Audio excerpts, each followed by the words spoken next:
That fam, you know, if you look down through notes from this game, it makes no s- What did we do?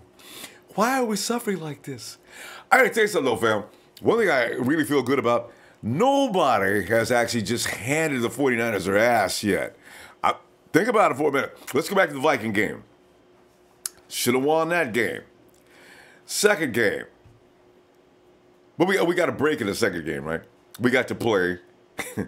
You know what? What's really embarrassing about that second game? We played the Lions and we escaped ourselves from an ass whooping. Should have lost. But we won. Okay, fine. Then we get to Kansas City. Okay, pumped up again. We got real competition. Let's go. And find a way to lose that one. I'm saying they didn't beat our ass. Yeah, they came down and scored every few minutes. But what was the end score? What should the end score should have been? You know? These are things that make no sense. All right. Game 4. On to L.A. And what did we do? As, well, you know, let's talk about it. Hey, let me go ahead and say hello to the mod squad. Jeff Tan, I see Jeff Tan in there already. Jesus, my king, 777777. Who was it? All right. And, yeah. So let's go ahead and talk about the misery and the pain and the suffering. And I got to tell you right now, fam, this is going to end soon, right? Because the reason I pointed out the fact that we haven't gotten our ass handed to us yet, when did the 49ers start getting on the other end of those? If we were just getting blown out every game or just getting outclassed and just getting beat up, okay, we don't have a chance. We're done. Let's continue the rebuild. It ain't happening like that. Every game was being won by a damn field goal or one bad mistake. And we had what yesterday? 3 bad mistakes that made all the difference in the world. Garrett Selleck, damn it. Okay, anyway. The 49ers, as I mentioned, they lost a nail biter to the Chargers, 29-27. If you're going to lose, then lose. 29-27. Anyway, the 49ers jumped out. Defense came out just kicking ass, right? We lose we jump out 14-0. I mean, we ain't making no mistakes, right? Couldn't hang on in the final minutes to secure the win. The Chargers improved to 2-2 while the 49ers dropped 1-3. Okay, C.J. Beathard, who everybody was, well, not everybody, a lot of people believe in C.J. Beathard. I was on the fence. I was hoping he'd improve from last year. I'd hoping he'd improved even from preseason because the ball was getting out too slow for me. Didn't have enough zip on it. His accuracy, I had a lot of issues, you know.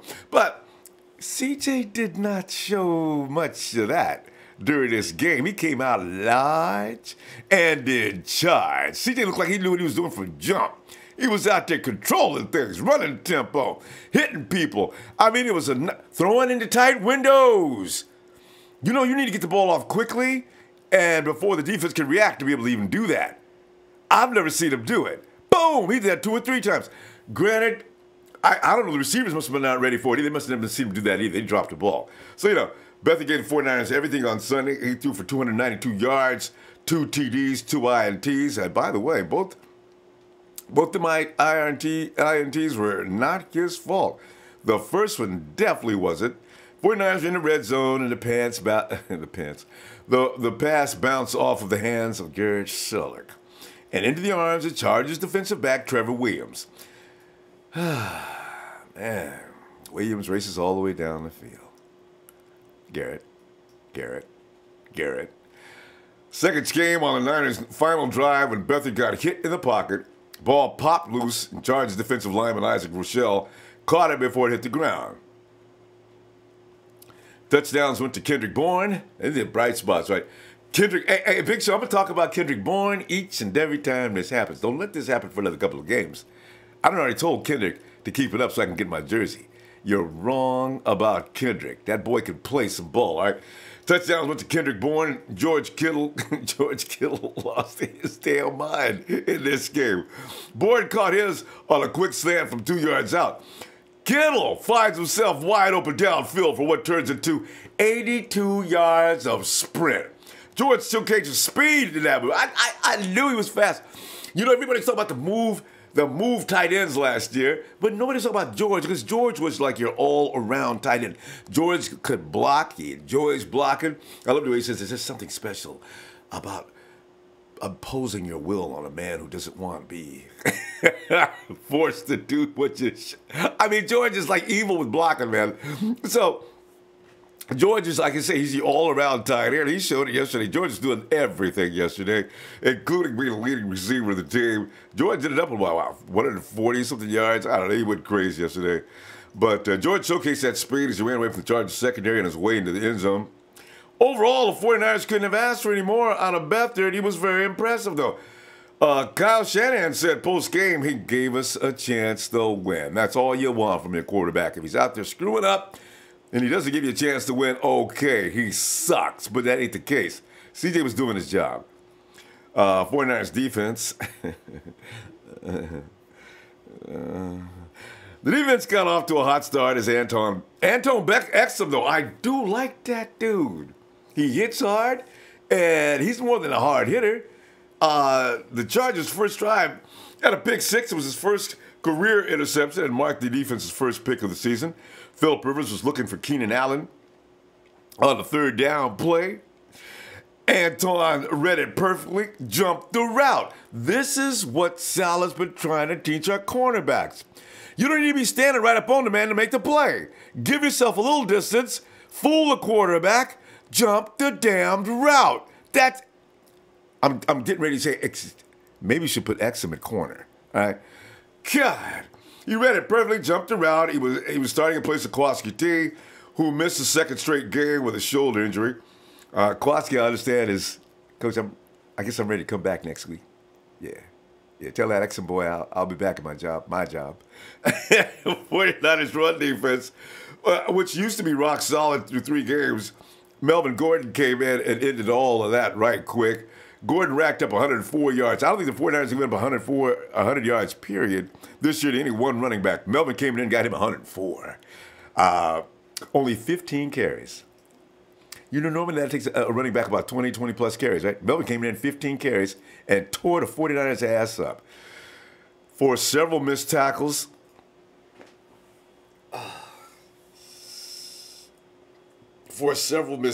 On the day. That keeps booming in my head. For several, not one or two, several missed tackles on the day. Highlighted by his 34-yard run in the second half. He also caught 7 passes for 55 yards and a touchdown. It was the Melvin Gordon show. I said before this game started, we have the advantage in this. Melvin Gordon is an east-west runner. We love an east-west runner. I guess we don't. North-south runners are used to be the ones we had a little problem with. Not this day. Melvin came in and did his thing everywhere and anywhere he wanted to. North, south, east, west. It didn't matter. He just did it. And our guys just simply... He hurt my arms. Secondary looked much improved, though, amazingly enough. Did somebody say last week that it was kind of interesting after Richard Sherman sat down, the secondary got better? Made no sense, huh? I don't understand either. The secondary, Rivers was held on 250 yards through the air, and Keenan Allen just 63 receiving yards. That success carried over to the third down where the 49ers held the Chargers just 4-14. Greg Maben, who are you, man? Really, who are you? Greg Maben subbed in the game for Jimmy Ward and played well in the first extended action of the season. Sheldon Day recorded his first sack of the year, which stood as the 49ers' lone sack of the game. But let's give credit where it's due. Even the stats keepers don't want to give Eric Armstead. Eric initially made that hit. Sheldon cleaned it up. Half a sack each. You got to be fair. If we're going to condemn Eric Armstead, condemn him for all the right reasons, which he's got plenty.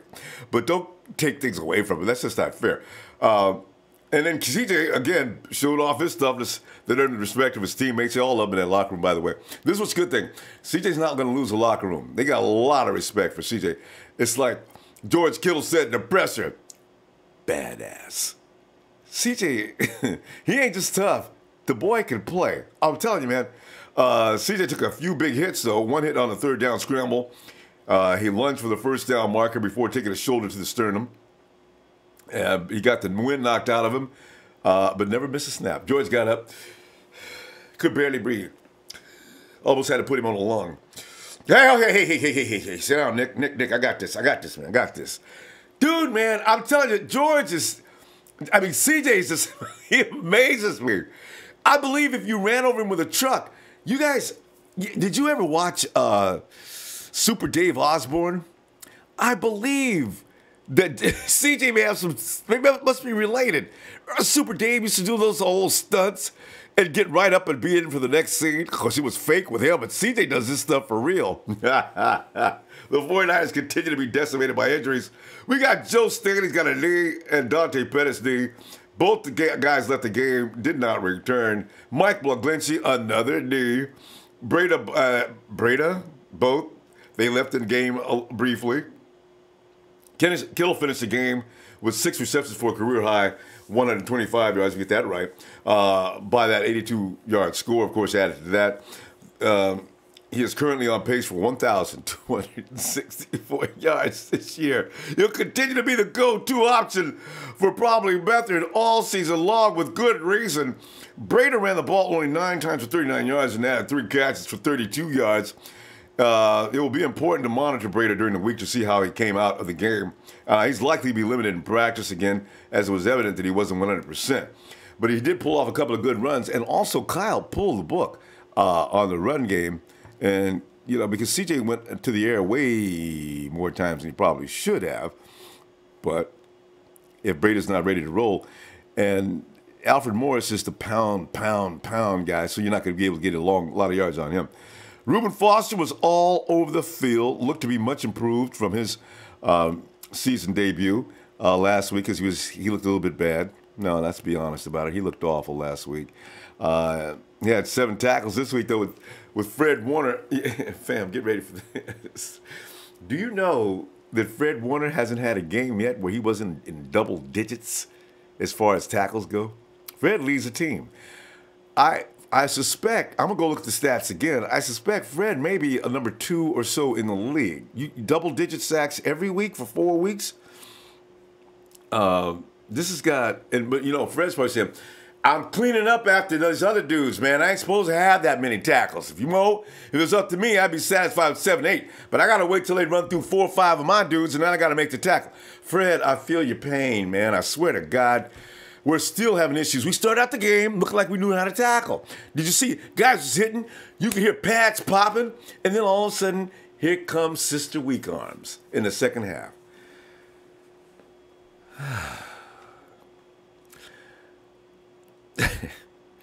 As I said in my own, on Ronbo Sports, the app, I've told you, man, the crap is going to end soon. I quoted Robert Saleh. He said this at the beginning of the season. And partially, we're blaming Robert Saleh for a lot of things, and I'm not sure if it's all his fault. Robert Saleh said these guys would stumble out of the gate, probably start a little slow, and then they would come on for the rest of the year. He said that before Jimmy G went down, but now that I'm watching C.J. Beathard, that could still be in play. So we're going to see what happens with that. Mason already says it, Beck. Exum is better than Tart. Oh, God. Let's, are we going to go to the phone first? Okay, here we go. Andre Smith, much love. Hey, thanks, Andre. Jeff Tan, 6 p.m., San Francisco Central. Ronbo Maniacs, go CJ. Alan Haith, what's going on, Ronbo? We're going to roast tonight. I know we got some meat to roast, too. Corey Owen says, Empire will be a respected team before this year is out. 10-6 wild card. Hey, listen, don't be surprised by that. 49ers are standing in the locker room looking around at each other. Lost by 2 damn points. How many points you lost by in the last 3 weeks? It's stupid at this point. The boss, George, sup? Green Lantern. How long has Saleh got till he gets fired? Maybe not. Some of what you're seeing out there is not him. Stalker King 23, what's up? Jared Griffith, go Niners. Millionaires and billionaires, 49 gang. Ricky B. Hey, Ricky B's from Wisconsin. I'll be at the game this weekend. All right. I'll bring the team luck. Going to the Packer game the following weekend as well. Hey, Ricky B, we got to talk. Send me an email. ronbosports@gmail.com, Ricky B. All right. Shoot 559. We lose yesterday, but our team ain't done. Let's go. Niners next week, we win. Mark it down. The bad thing about it is, if the Niners don't win next week, everybody's going to be shocked. So they're supposed to win that. I'm talking about the week after that. Papi Pablo Niners! Toyo, Scotty, Toyo. Smith says, sitting here looking at these defenses running man-to-man with 2 safety shell on top of the blitzer, mixing it up also. Players getting beat at times, but they seem so accountable. Sir Garcia, what's up? Nick Ramirez, Niners! Civic Sport ejected FP Sick. What's good? It's good, fam. I'm telling you, man. It's going to get better. Yeah, we can't continue to lose like this. Audio V, what's up? Robert Nash, fam. We got to beat the Cards this Sunday. Trevor Marks, we're going to beat Cardinals at home. Stop with the BS. I agree, man. But this guy's already talking about the Cardinals going to win their first game this weekend. Come on, man. Niner fans, please, stop it. All right. Hey, Silvio, what's up? There ain't that many people. Silvio. Hey, Silvio, man, you on? Looks like Silvio's on an airplane. Oh, now I see. Silvio, can you hear me? Yeah, I hear you, Ronbo. Hey, Silvio. Hello? Yeah, I got you. I can hear you. Hey, Silvio. Oh, now I lost your audio. Silvio? Mute myself. All right, what's up, Ronbo? Yeah, man. I'm sitting back here, man. I'm wondering why we had to lose 3 games that should have been. They were all winnable, Silvio. And now we're looking at certain players and saying, if it wasn't for this dude, and of course everybody's firing Robert Saleh. But what are you thinking? Hello. Yeah. Oh, Silvio, did you hear me? Ronbo, you hear me? Yeah, I can hear you loud and clear. Hey, my bad, Ronbo. I know you cut it short. What I gotta say is, man, I'm at the grocery store. Yeah, Nine Empire. People say Nine Nation. Yeah. Please don't say that. All right. You need the credit card? Here. All right, Ronbo. I'm sorry, I have to give the old lady all the money. Make the money. I noticed that. And the money. You know how it is, Ronbo.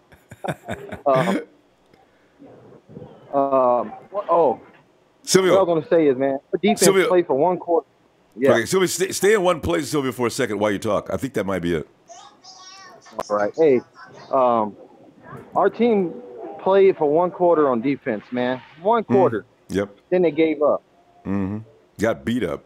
And gave up and beat up. I was watching what yesterday, the day of the game, the post game, and me and Jersey Joe talked about it like, hey, is that fucking Solomon Thomas running like he's a corner? Man, it was. Hey, if he can move like that to go catch a wide receiver, why he can't run like that to get the quarterback? I like that question. And then my other pet peeve is, okay,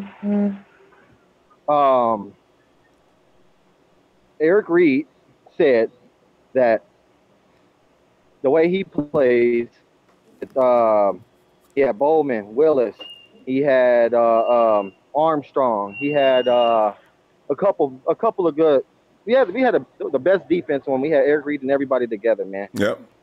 And I want that same attack that we had when we came back from a 5-touchdown loss to the Ravens in the Super Bowl. If we had that defense that's striving for greatness, man, I think that I think Kyle Shanahan put their jobs on the line. Do you want to play or you want to sit at home? Because me, if I'm working with somebody, man, and I'm working harder than them, I'm gonna send them home, man. And you know, Silvio, even if I'm not the coach, I'm talking to him like that. You got to hold him accountable. I'm going to come and tell him in the locker room, man, I'm busting ass out here, man. Can I get some help or what? I'd go ahead and say it. I would. Hey, and I'll tell you like this. If you have 3 corners in the backfield, at least DJ Reed can say, hey, I'm going to take Gates or Reuben Foster will take Gates, and then you have your 2 corners in the middle to catch whoever's in the middle, Keenan Allen or Benjamin.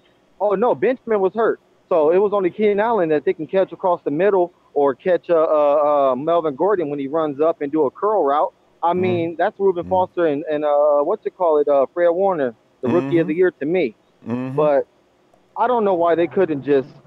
There's no communication. I'll take this guy. He's wide open, man, having wine and champagne in that end zone, man, on the right side. And it's just ridiculous, man. I think you talk about that Antonio Gates touchdown, right? See, hey, Silvio, you know what? They don't even need to.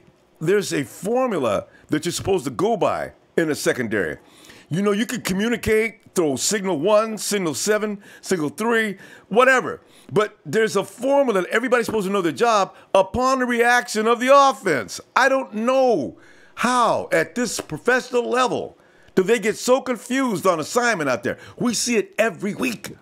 These are the same guys that can't tackle, though. Remember that. So, you know, it's complicated for them for some reason.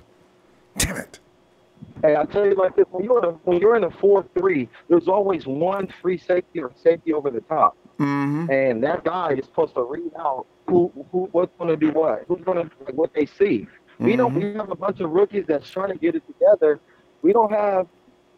Let's pick up Navarre Bowman. I don't know if people gonna hate me for saying this, but pick up Navarre Bowman so he can. We have a guy at the defensive backs. His name is Mr. Sherman. We have a veteran for the defensive backs. We need a veteran for the linebackers. I'll take Navarre Bowman 1 year for $2 million to train Malcolm Smith, Reuben Foster, and all those guys. Let Navarre Bowman come play his ass off. Bowman.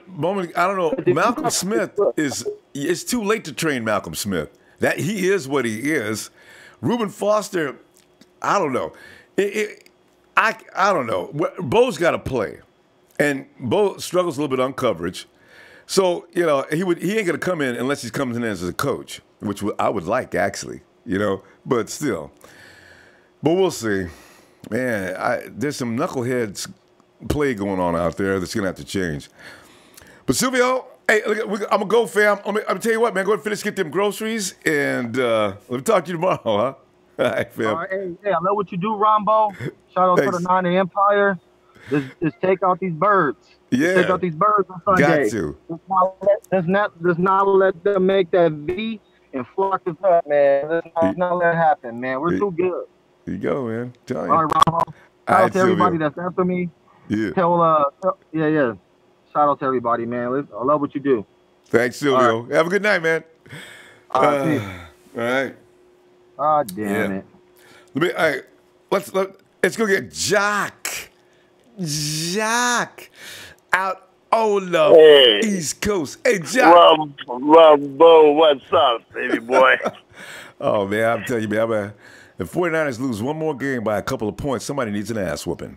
You know, if you man, let me tell you. I woke up today. I woke up today. I'm like, please, somebody tell me today is Sunday, because you know I feel like what I'm saying. It's not true that we lost again. The Chargers. No. You know what I'm saying?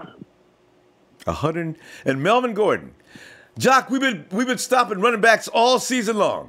We let Melvin Gordon get away. Why? Because we don't know how to tackle. We can't let him go for 10, 3, 8 yards. We got to let him go for 32, 24, and things like that. 15 carries. Was it 12 carries? Anyway, it was no amount of carries, and he just tore the defense up. Why? You know what I noticed? I noticed that our defense, those guys, they're like afraid to sacrifice their body. Because when you're playing defense, you got to sacrifice your body. That means you got to play hard, okay? You remember back in the days when we had 10 McDonald back there, okay? We had a nasty defense, That means nobody, regardless if you get hurt, you know your backup is ready to rock and roll also with you, you know? So you don't see that. You don't see that now, especially on our defense. You don't see that. You know, it's like, okay, all they want to do is collect that paycheck, okay, and then that's it, you know. You don't see anybody that's making that effort saying, okay, guys, let's go. You know what I'm saying? All you see is like they're more ready to go in IR than you know what I'm saying, play the damn game. Yeah, kick back on the IR, exactly. It's a different breed of football player for sure. I agree. And it ain't about the helmet like I thought it was, because they was tackling like that last year, actually. So, you know, I don't know what's going on. And they're not even calling the helmet rule. You know what's so funny, Jock? The league realized their popularity level was shooting down the tubes. Do you know they lifted that helmet rule? How many times have anybody heard anybody about a helmet rule this year? Shoot, man, anybody helmet. Let me tell you, man, I thought today I would have heard some news between Lynch, and Shanahan going after some wide receiver. Somebody, they need to go out there because there's still some good free agent out there. I heard there was going after Le'Veon, but I'm not sure if Le'Veon or anybody. I need somebody to come in. We're talking about defense right now. I need some hammers. I need some dudes that like playing defense and do it well. These are the guys I'm thinking about because offenses go score points. You're not going to stop the 49ers from scoring points because Shanahan makes that easy. That touchdown George Kittle got yesterday was too easy. That one Kendrick Bourne pulled in, that was easy. If Brady wouldn't have been hurt, he'd have ran for more. The offense is not stinging. It's the defense. We got to score 35-plus runs or points a week to win a game. That ain't working. That should not be the case. How? And to me, I'm like, okay, I think, I know Shanahan loves doing that play calling. I think he should be looking for offensive coordinator. So he could just concentrate being a damn coach only. Because I think he got too much on his plate. Maybe. He got too much on his plate, and I will, that would be my suggestion, him looking for offensive coordinator, and then get rid of Salah, you know what, though? The thing is, though, I'd rather have an assistant take care of everything else because even though there's been some strange things going on, Shanahan may be the best play caller in the game. So I don't know if I want to take him away from that as much as I want to see him do less of everything else. So, yeah, I agree. And go ahead, Bill. What you going to say about Salah? Everybody's talking about it. Salah got to be out of there. He got to, Ronbo. There's no way we're going to keep this dude next year. And I'm wondering maybe before the year is over, he might be a gunner. They'll send the defense in too much of a flux. They'd have to learn too much too fast. He'll be there the rest of the year, Jock. They have no choice, basically. They could bring in an interim coach. They could fire him and let the next man on the chain take over, but that'd be it. Yeah.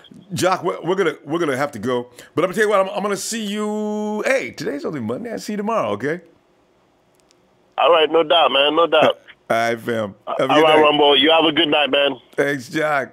All right. All right. Hey, J-Rock.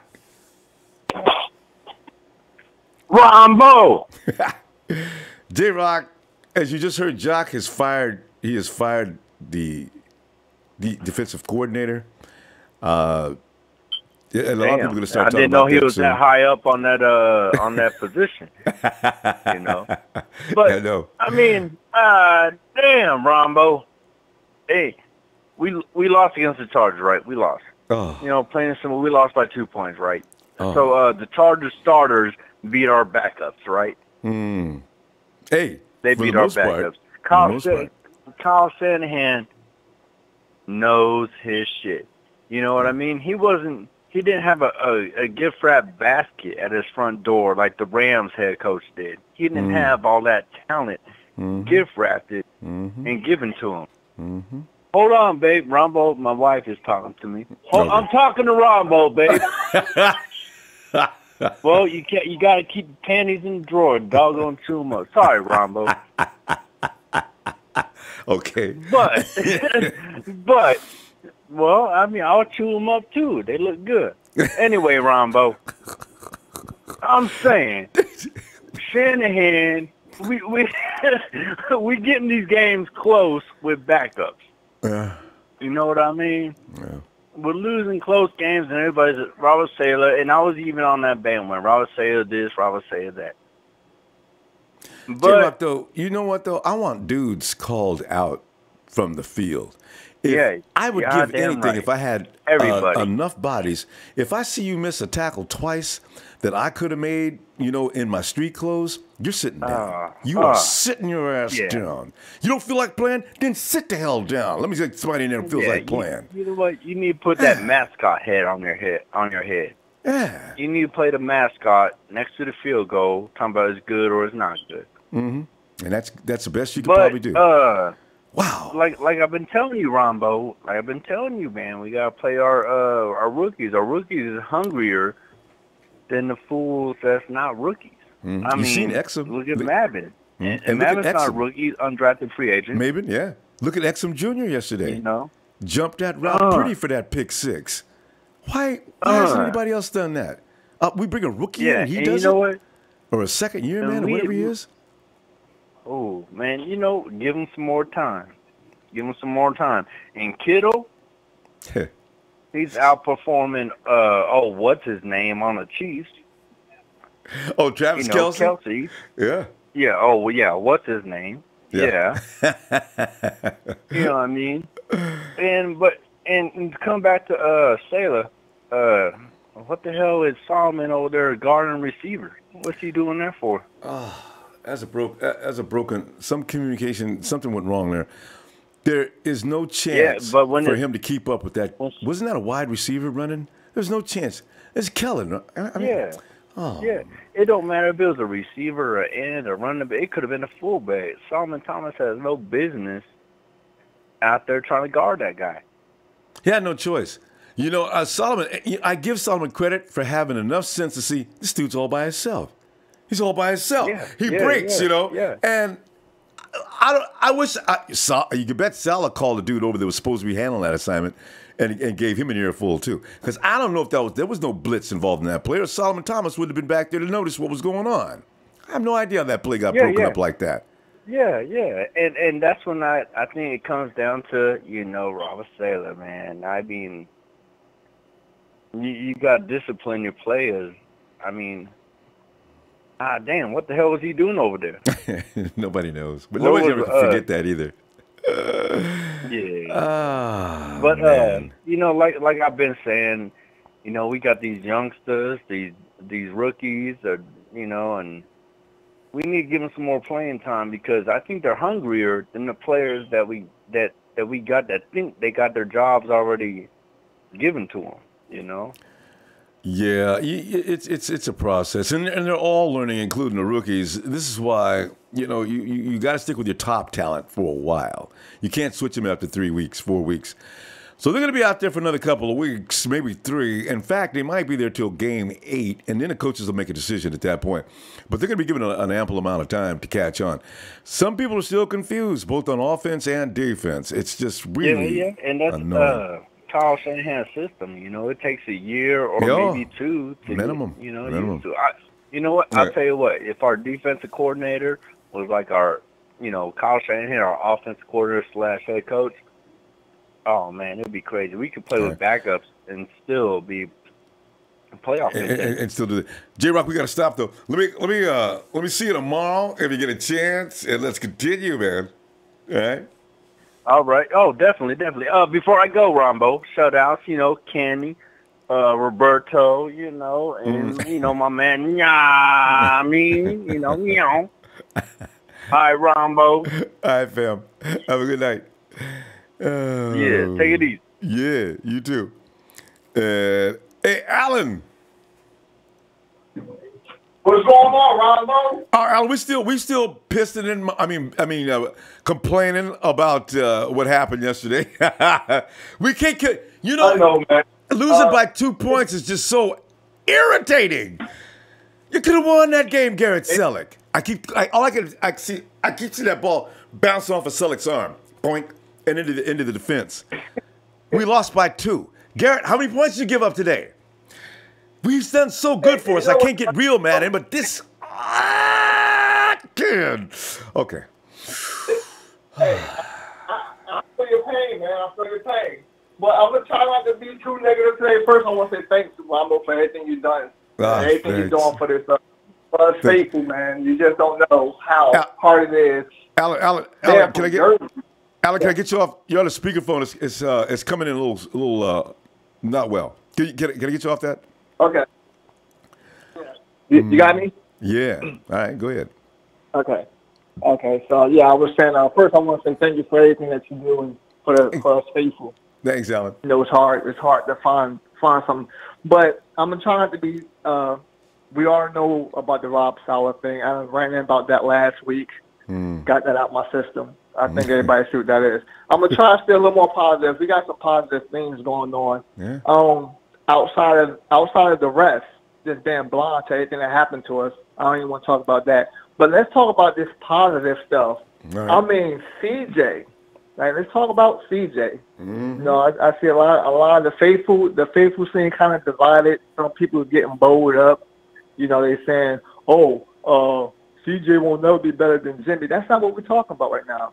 Back up CJ right now. CJ did his thing. In fact, he hate to say it, but he did some things that we didn't see Jimmy do this year. He was a little more aggressive. Mm-hmm. In fact, I think our offense got more heart than our defense. The way them boys is playing on offense. Oh, no doubt about it. I just want to point out that we have yet to play one quarter of football. We've been in all these games, and we have not seen a complete game from this team yet. Mm-hmm. So I want to just say, faithful. I'm tired of seeing jokers jump off the bandwagon, which is good. We don't need the fake ones. But I just want to encourage the faithful. Hey, listen, it's a light at the end of the tunnel. Yeah. There's a reason all this is going on, and we'll be all right in the end. We will be good. I know it's growing pains, but it's going to be all right. We just think about it. We have not really, and we have not seen the Niners actually lose. They done lost some games. They done kicked themselves in the butt, but we have not actually seen the Niners lose. That's what. And we have not even played a full. And the funny thing is that yesterday it seemed like defense came out and said, "Okay, we're gonna play." Then we ain't gonna play. If y'all play, we're not gonna play. So I'm waiting to see the whole team come out and play. I thought the defense came to play yesterday.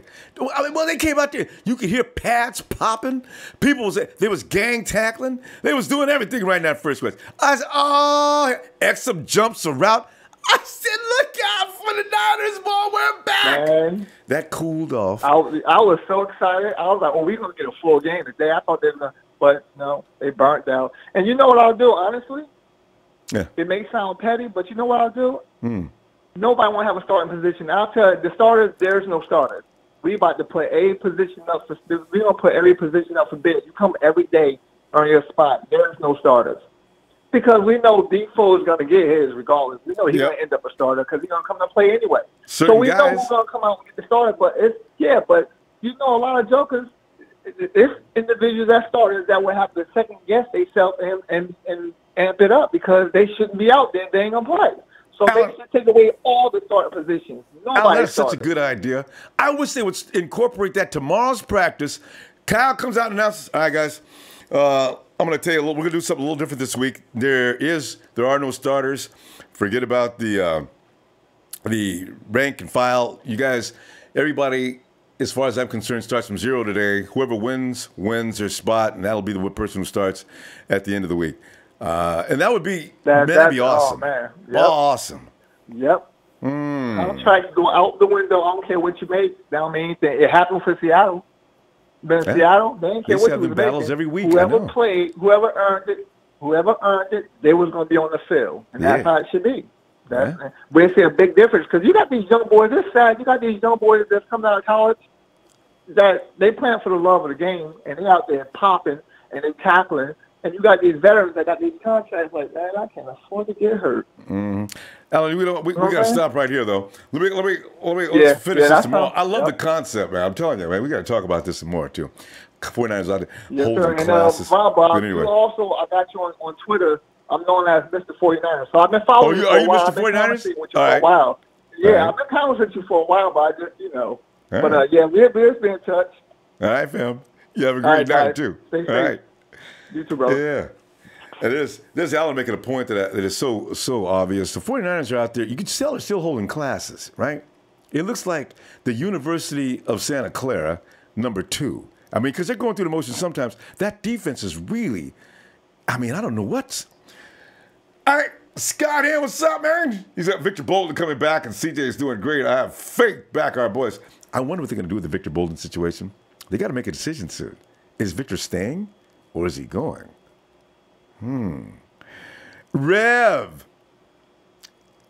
Ronbo. Yeah. What's up, Rev? I know Shout out to the family. You got that from Trey.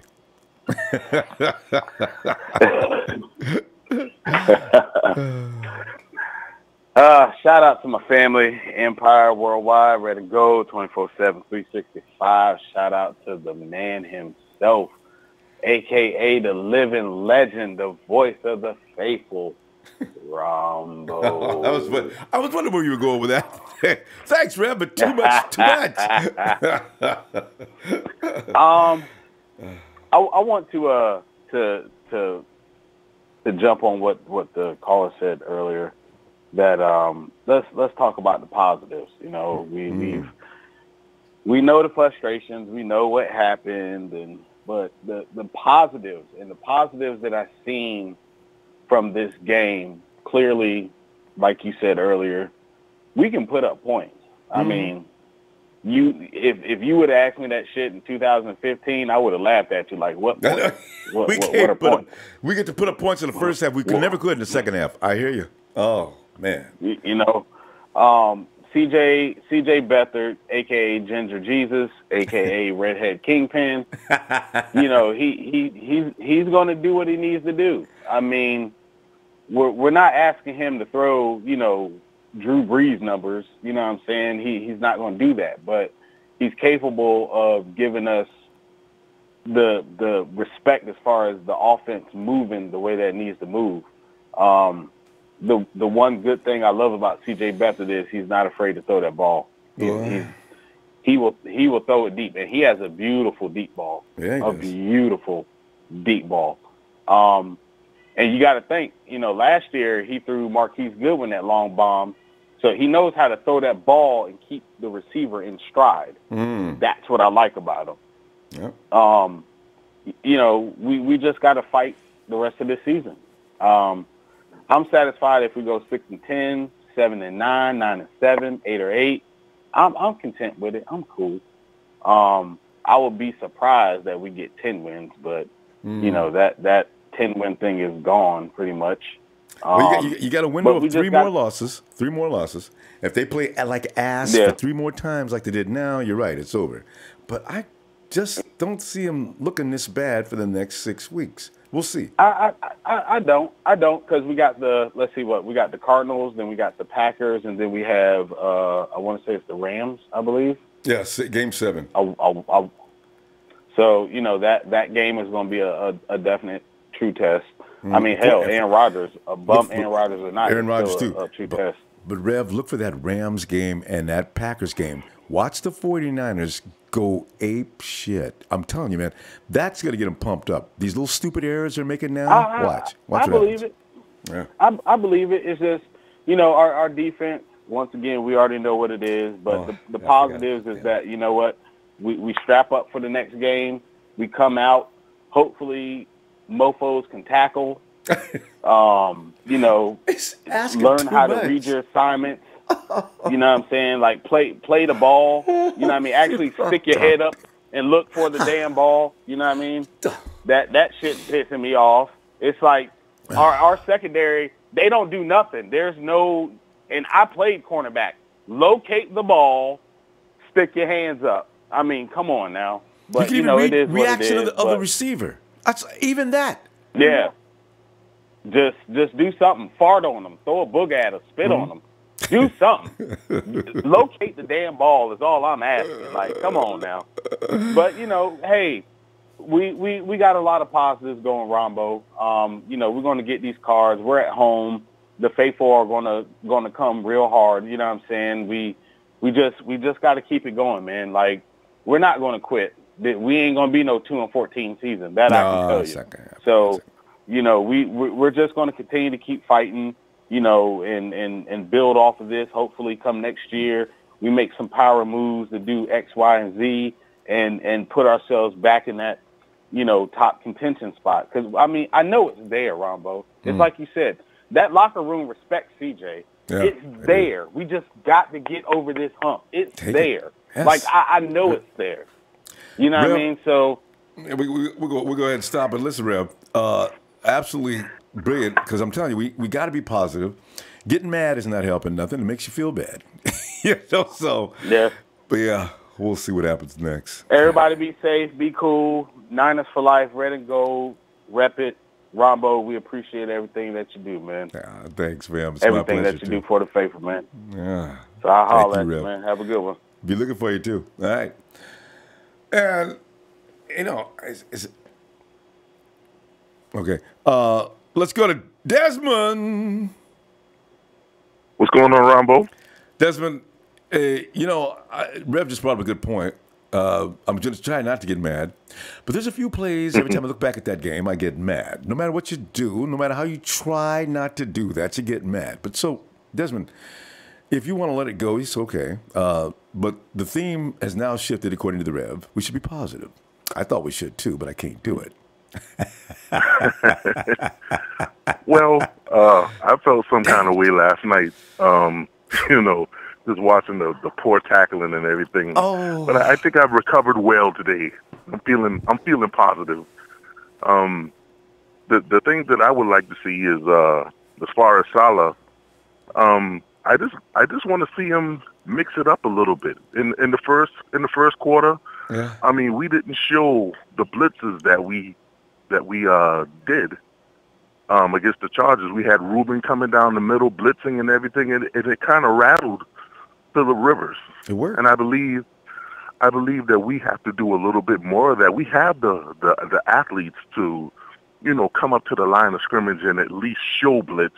Mm-hmm. Even if we don't blitz and we go back into coverage, at least make these veteran quarterbacks have to adjust to us instead of us just coming out in the same coverages over and over again, because these veteran quarterbacks are just going to pick us apart because we don't have the horses or the horses on the defensive line to get to the quarterback, so we're going to have to find some creative ways to get to the quarterback.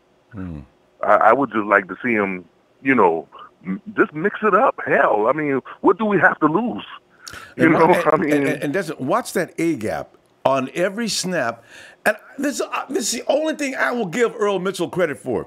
I notice Earl Mitchell, two dudes have to handle Earl Mitchell on every snap. That is a wide open highway 7 out of 10 times a week. I mean, a game. You could shoot Reuben up that gap. You could shoot Fred up that gap. They got that kind of speed. Right. You could do any number of, let the safety come running through there, man. Quaski T, Exum Jr. Yep. Them are hard-hitting dudes. Solid. Yeah, the things that I noticed about yesterday, especially on the game-winning play, is that San Diego's defensive coordinator was walking, what's the guy's name that we wanted so bad? The rookie from Florida State? Yeah, Derwin James. Creative. They would walk. They walked them up to the line of scrimmage, and when he hit CJ that last time, he lined up on the edge, and he came off the edge, and he had a free run at CJ. Damn near killed him. We got Tart. Tart can do the same thing. He can show in the A gap. He can come off the edge.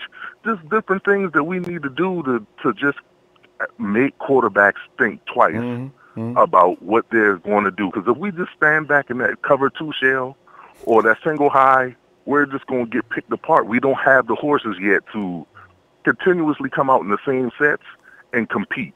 We just don't have it yet. Not only that, everybody in the league knows how to work to cover 3 now. So, you got to either modify it in some way or do something. But don't run the basic. Don't do it. Right. And Salah should know better. Right. Because I think offensively, we do some boneheaded stuff. But offensively, I think we'll be fine. Yeah. It's just when we get teams 3rd and long and things like that, we have to get them off of the field.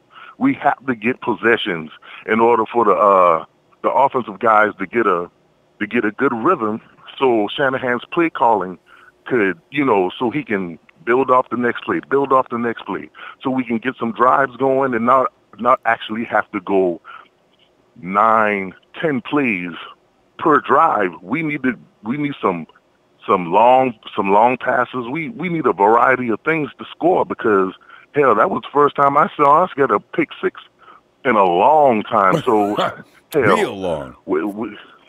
I mean, we don't get any help from the special teams as far as returns as of yet. And like I said, last game, the pick six, that was the first time in a long time. So as of right now, we're just strictly dependent on the offense to score. We can't score any other way through special teams or turnovers. So that's an excellent point. We got to stop here though, but problem. We'll be back tomorrow on Red Gold Radio if you get some time, huh? All right, shout out to the Empire. Y'all stay positive. I'm out of here. All right, Desert. We're gonna try. Have a All good right. night. All right. And it's easy to stay positive as long as you don't watch the defense making tackles. That's the only thing. Everything else, I can actually let it go. But watching our guys missing tackles, that's just... Nighthawk. What's up, Rambo? Now I'm sitting there getting mad about the tackling. Every time I think about the way we tackle, I can be the greatest mood in the world. As soon as I flash back on the 49ers making tackles, I get pissed off. Damn it! God! Melvin Gordon just running through people like they were paper. But Nighthawk, what are you thinking, man?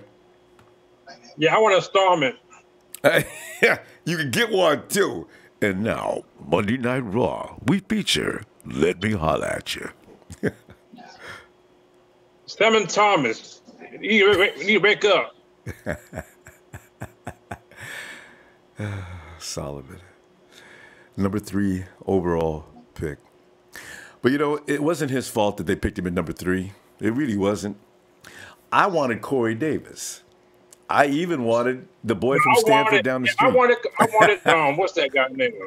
He went to the Vikings, not the Vikings.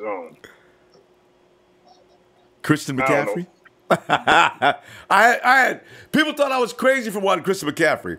He's one of the better running backs in the league right now. Corey Davis is making news. He just made news yesterday against the Eagles. That's what I wanted Corey Davis. I remember that, yeah. That's right. We was together on that, you and me, with Corey Davis.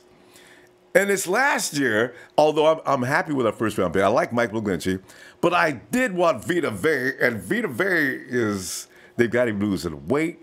He's still big and strong, and he's making a difference. That's what I wanted too. I wanted him too. Well, they're not on our team. We still got to work with what we got. And our picks aren't bad. I just wondered what they'd be like if the guys we were talking about got on the team. Corey Davis. Yeah, but see, I had nothing against the offense. I'm happy with the offense, but the defense, I'm not happy with. I agree.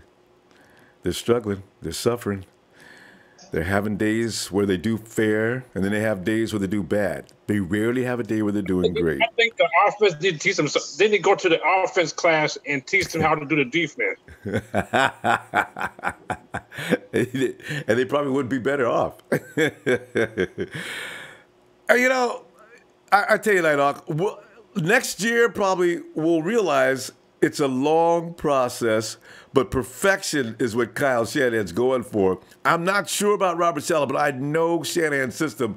Once he gets it up and running and rolling, you can't stop it. We've seen that with the Falcons 2 years ago. If we don't beat the Cardinals, something's up with that. Yeah, no.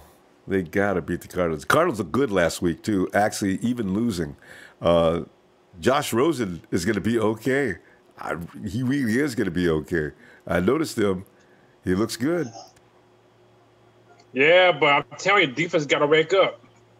Yeah, I hope they wake up before Sunday. We might be able to outscore them, though.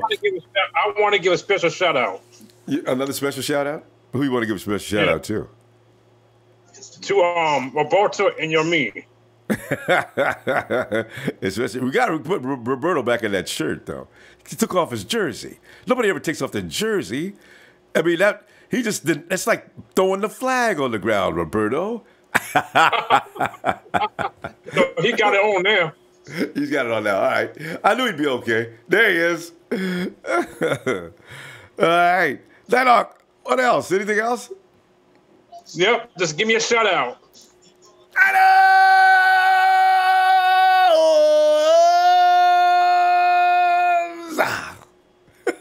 And we're gonna kick Cardinals' ass, hopefully. Word. Now the Empire Nighthawk is out. Yeah. All right, I'll see you later. Yeah, See you.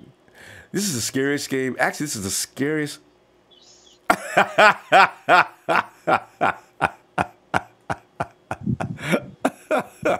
Hey, I want that hat. Hey, I mean, I gotta get that hat, man. Ronbo, what's good with you? Ronbo, what's good? I mean, hey, when you went into the shop and you told them you wanted that hat, they must have said, "Say what?" Hey, Ronbo, I've been going 5 years strong with this hat. I poured it out for a reason. Like, you know what I'm saying? Hey, Ronbo, what you think about this quote, Ronbo? What? Night of Empire. We are a lion mixed with a wolf. Now that's a night of rush. Like, you know what I'm saying? Yeah. Came up with that yesterday, right? Yeah. I like that. Right. Like, you know what I mean? Like, you know what I mean? And everybody on this fucking chat line, y'all better not steal our shit. Like, you know what I'm saying? I know, right? Now I'm about to go to work. Hey, Ronbo, can I get an introduction? You want to holler at somebody? I could do that. Monday Yes, Night sir. Raw. Let me holler at you. We'll start your Stephen A. Smith. Go ahead, Yamin. Yeah, I'm going to holler at this damn defensive coordinator. You know what I'm saying? And I'm going to holler at NFL Network. Yeah. Yo, I think, you know what I mean, because Julio going through some shit. Julio going through some shit in Atlanta. I don't know if it's going to be this year. It might be next year.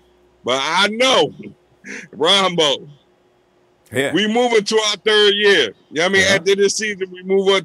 You know what I mean? We moving to our third year, right? Right. And we are going to play Oakland in the Super Bowl. You know what I'm saying? And you know what I mean? Salute to Julian Teller. You know what I mean? He from Philly. He from Temple. Yeah. You know what I'm saying? From PA to CA. You know what I'm saying? Yeah. And the motherfucking defensive coordinator. Get the fuck out of there. We need Mike Singletary. I was wondering if you forgot. You know what I'm saying? I want winners. You know what I'm saying? Yes. I want winners. Ronbo, you know what I mean? Let them know. Tell you what, you don't need Mike Singletary to make that clear. I mean, you know what I'm a little worried about though? I'm thinking we got some knuckleheads on this team. You bring in another coordinator, and them knuckleheads are still going to be there. Are they going to get better with another guy, or what's going on? I really wish I could investigate closer as to what's going on with that defense. How come they could tackle in the first quarter, but after that they couldn't tackle no more? I don't get it. I mean, Hey, Ronbo. You know what I mean? You my old head, Ronbo. Yeah. You know what I mean? You think Mike Singletary going to have that shit? I know, right? Like, you know what I'm saying? He'll put him on blast in public. On that defense, look, we're a family. I want winners. You got to start putting players on blast. Go through the media. Talk. I said, you know what? I don't teach that. I have no idea what was going on with so-and-so, so-and-so, you know? So what we do in practice has nothing to do with what you saw in the field yesterday. I'd go ahead and tell everybody, especially they're blaming me. But, you know, I guess he ain't like that. You know, Robert Sala's taking it all on himself. He's saying it's all his fault. I would tell them so-and-sos after practice, look, everything you do reflects on me, right? So if you're going out there and you're half-ass tackling, then they're coming to me. I'm coming to you after that. Let you know right now. All right? I just want you to know, when I come down on you, why? Damn, I'd get mad. No, I'd be hot. You're out there tackling like you don't know how to tackle, and who gets fault? Me. Oh. Grown-ass man been playing football for how long? You know what I mean? Like, I see what you're saying, Ronbo. Like, you know what I mean? Like if it come down on me, then I'm snapping on everybody in that motherfucker. You know? God, like, you know what I'm sounds too nice. I'd let them dudes know. And ain't nobody talking about y'all. They're talking about me. Yeah. Wow. Ronbo, I'm gonna give us a chance. I know we probably got 2 more games. We probably got 2 more games until we get to 5 losses. But I think no. I'm riding with 5-3. 5-3, CJ lead us to victory. Like, you know what I'm saying? Hey, that rhymes. I mean, look at you. 5-3 and what? CJ lead us to victory. Like, you know what I'm saying? That's a nice ring to Like it. the Empire, stand the CJ fuck leads up. to victory. Like, you know what I'm saying? Yeah. You know what I mean? Because, hold on, what I say earlier? Ronbo, Niner Empire. We a lion mixed with a wolf. Now that's a Niner rush. Like, you know what I'm saying? And salute to my women too. You know what I'm saying? There you go. Aggression versus omnipotence. I like it. Right. You know what I mean? We got to go, though, fam. I tell you what, I'll be looking for you, man. I mean, you got to keep that hat, man. And I love that display as it came on, too. You guys, where can I get that hat? I got to go in and have it tailor-made, huh? Hey, Ronbo, I went to Lid. Like, you know what I'm saying? Lid, okay. To get that tailored? All right. Man. Anything you want to put on the hat. That's true. All right. Yeah, like, you know what I'm saying? You know what I mean?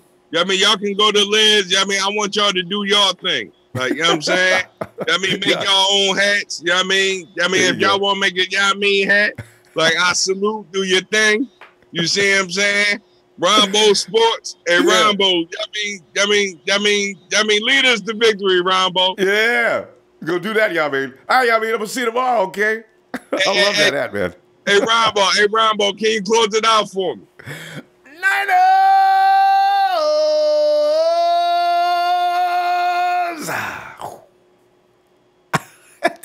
Is he cool today or what? I know you, Ronbo. I'm out. Love you, fam. All right, y'all mean. I know you too, Ronbo. I'm out. Oh, man. And what you got to do is, whatever hat you get, you got to put Yamin and 4 wings and fried rice on there, too. You can put that all on one hat. All right, let's see. Who we got here? And Jesus, my king, thank you, fam. Roberto. Look, hey, Roberto's coming up. I'm sure you're going to have plenty of him. Shh, don't wake him up. Also, I want to say, Niner Empire, he says he's with Jesus 777 on behalf of the sleeping Roberto. La 49er, good night. And good Roberto, wake up. Roberto! Roberto, you know Roberto. We didn't mean to wake you up. I mean, is this a bad time, Roberto? Should we come back later? Roberto, you know, I'm still. Hey, where's the broom and everything from last week? I really, that was hilarious. Yeah. Roberto, where's that broom? Yeah, where's that broom at? It's in the garage. Roberto, your feelings on today? I see you're laughing and relaxed today. What are your feelings today? Huh? What are your feelings today? Now you were very angry, Roberto, yesterday, man. I mean, you were scared. Yeah. Honestly, man. I was really like, yesterday, I had a hangover. Yeah. Oh my God! And right now, I'm like recovering from the hangover still, but the hangover is going away now. Okay, good. Woo! Yeah, you gotta drink a lot of water. You know, I've been there. Yeah. Dehydration. You know, that defense gave me a hangover. Oh man. I don't know if water's gonna help that though. Oh man. Yeah, and bald-headed Stella gave me a hangover too. Shit. You stupid bald-headed, shiny bald-headed, Robert Sala, you gave me a headache, man. Shit. Well, you know, I'm still blaming some players though. Some of them guys are messing up, Roberto. Robert can't go out there and make the tackles. There's no excuse for that. Nobody should even have to teach you how to tackle. You're in the NFL. How in the world do you not know how to tackle at this point? I just don't. Ooh, that bothers I don't know, man. They should have known when they were born. Because, you know, because when you're a baby, they teach you how to walk. So if they didn't teach you how to walk, you can't tackle. So come on. I see the connection. Yeah. Because if you didn't know how to walk when you were a little baby, you can't tackle. That's right. Come on, man. You should have known how to walk when you were a little baby. And then you gotta learn to run. Yeah. You gotta don't forget the running part, and then go make the tackle. Yeah, and they should teach you how to talk to your mother when you're a baby. When you're a baby, the first words when you're a baby, the first word you're gonna say is "Mommy, mommy, mommy," or "Daddy, come on." Roberto, it's getting kind of kinky here. Just let's not get into the mommy daddy thing. I know. Yeah, because of the ladies. So yeah, because of the ladies. So Roberto, question though. Yeah. Okay, how scared are we of the Cardinals? Do you know we cannot lose the Cardinals? This is a must-win game. Not because it's the second or third or fourth loss, but it's the Cardinals. The Cardinals are in last place right now. We're one game above them. If we lose, the Cardinals put us in last place. Oh yeah. Man, we better win this one. Got to. It's a must too. And you know what? You know what wins me too, Ronbo? What's that? Is CJ. And last year, that guy that we used to have, Pesaya, that hit him in the face. Shit. Wait. Yeah. The guy we used to have that hit C. Well, you talking about remember when CJ like smiled and Pesaya, Pesaya. I took his hand. Antoine Beathard getting in that fight last year. Yeah. And Ronbo, Beathard is still with the Cardinals. Ooh. So, that motherfucker, he worries me. Because, last year, you know why he hit CJ? Because we released his bum ass and he didn't do shit with us. And he got his anger on CJ. They took it out on CJ. They'll be waiting for him this year. The fight story, They'll get him this year. We'll pick him up.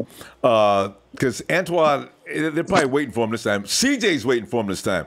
If he comes running at him next time, CJ can just put the ball down and give him an elbow drive across the head. 15 yards on CJ. That's right. I'll hit him again.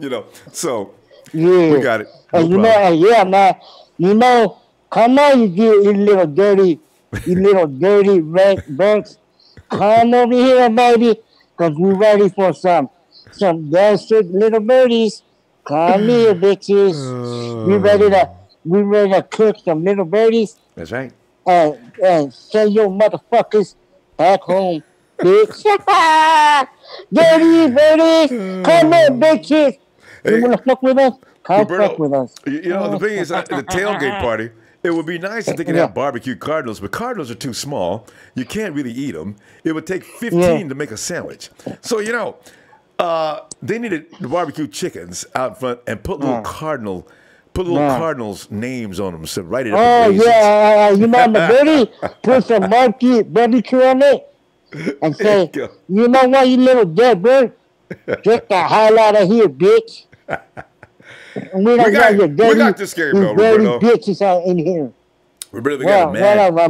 They got an angry 49er team. They'll beat the Cardinals this week. All those stupid mistakes they like to make. Oh, yeah. And you know what, Roma? You know what? The new rookie, Rosen. Oh, that little Rose is going to die. Wait. New rookie. You said a new rookie for who? Rosen. For the Cardinals, he's the starter. So, he's Rosen, right? Take up the end, his name is Rose. So the Rose is going to die. And you know what's coming for him? What? Savage. The Ferrari. Oh, yeah. Turn on the engine. What's up, Wilson? Wilson, you ready? Because your daddy is coming for your bitch ass, boy. Hey, you know what? The broom is coming for your ass. There you go. Hey, We're gonna have that broom Friday. sweepy, cat. The buck is coming. Hey Roberto, you gotta have that broom ready Friday for the pregame predictions, man. You gotta have that broom. I love that. Yeah, Romo. And I'm gonna check out the room when we play the Rams. Oh. Hey, you ready? Hey, Rudy, where your stupid Ram ass at, huh? Rudy, where your bitch ass been at, Rudy? Come out, in the shot now, boy. You ready? You talk too much shit, Rudy. Just delete all your 10 accounts you got, boy. Come out and show your face, Rudy. Rudy, you got so, yeah, boy. Roberto, I know you're ready. You wound up now, but listen, we got to go because we got a bunch of people who want to say something. But Roberto, Friday, man, don't forget that broom. I love that broom, man. That's just you made my day with that broom. Yeah, I washed it. It's so shiny and smells like soap. That broom is waiting for Rudy and Jerry Golf. And the bitch ass Rams. Hey, Rams, go back to St. Louis, bitches. What you doing in Cali, bitch? Your asses should be St. Louis. Roberto's momentum is hard to stop. Roberto, we got to go, though. All right? I'm going to tell you what. I'll look for you tomorrow, okay, on Red and Gold Radio, okay? Hey, Ronbo. Yo. Hey, shout out to y'all, me. Shout out to the legend, Ronbo. The one and only legend of the Niner Empire. You're the legend, Roberto. And shout out to the Nighthawk. Yeah. And shout out to Rudy. Yeah. And all you haters. Yeah. Shout out to my haters. Yeah. Shout out to all you haters.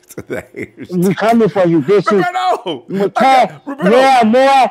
Roberto, 10 and 6. To the Super Bowl. Yes. Roberto, your brothers are waiting, Roberto. I'm going to see you tomorrow, okay? All right. All right, Ronbo. Oh, yeah. Super Bowl buying bitches. See you, Ronbo. Much love, fam. Peace out, man. Roberto. Peace Much out, love, fam. Good night, Roberto. Roberto gets very emotional. I like that, though. All right. Well, the Niner you love to hate. Come on in, fam.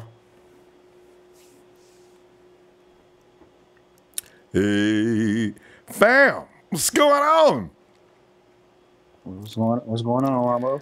Maybe, we have to ruminate over losses, and we probably because we're saying the same thing every week. We're talking about the tackling.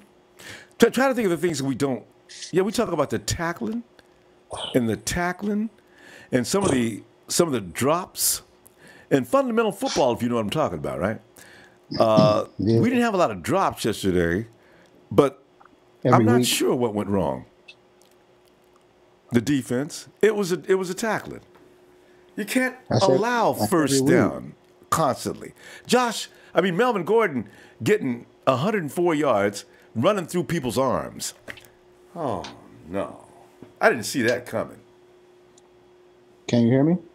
Yeah, I can hear you now. Yeah, clearly. Yeah, the missed tackles on the drops, that occur. That's a recurring thing every week. Every week. If we can put a full game, complete game together, we beat a team to death. And defensively, yeah, we should have won all those games. I'll give Kansas City the last one. We could have won that, but I'll give them that. And one thing people are failing to realize or mention is that 3 out of the 4 games have been on the road and against playoff opponents. True. I think that the NFL hates us for setting that schedule up. The back end is real easy, though, which is funny. Yeah. So if we put it together, if we could have split these 4 games, we would have been in good shape, even with CJ. And that's it. I want to shout out CJ Beathard. He played a hell of a game. Those interceptions were not his fault. There's no way Derwin James should have came unguarded like that. Free hit and knocked the shit out of CJ. And he still got up. But that's what he does. It's crazy. I love it. Who? Yes. So if we can put a complete game together, like in the injuries, that's another thing. We're playing with backups, and we're still damn near winning these games. So what do you think what's going to happen when we're at full health? We didn't have Richard Sherman. Staley went down in the first half. Dante Pettis went down. You know, Bourne stepped up. CJ stepped up.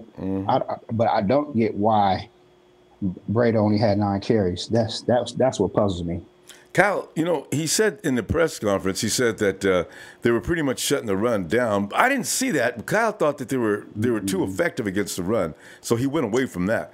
But Kyle knows your passing game is not going to work if you don't run.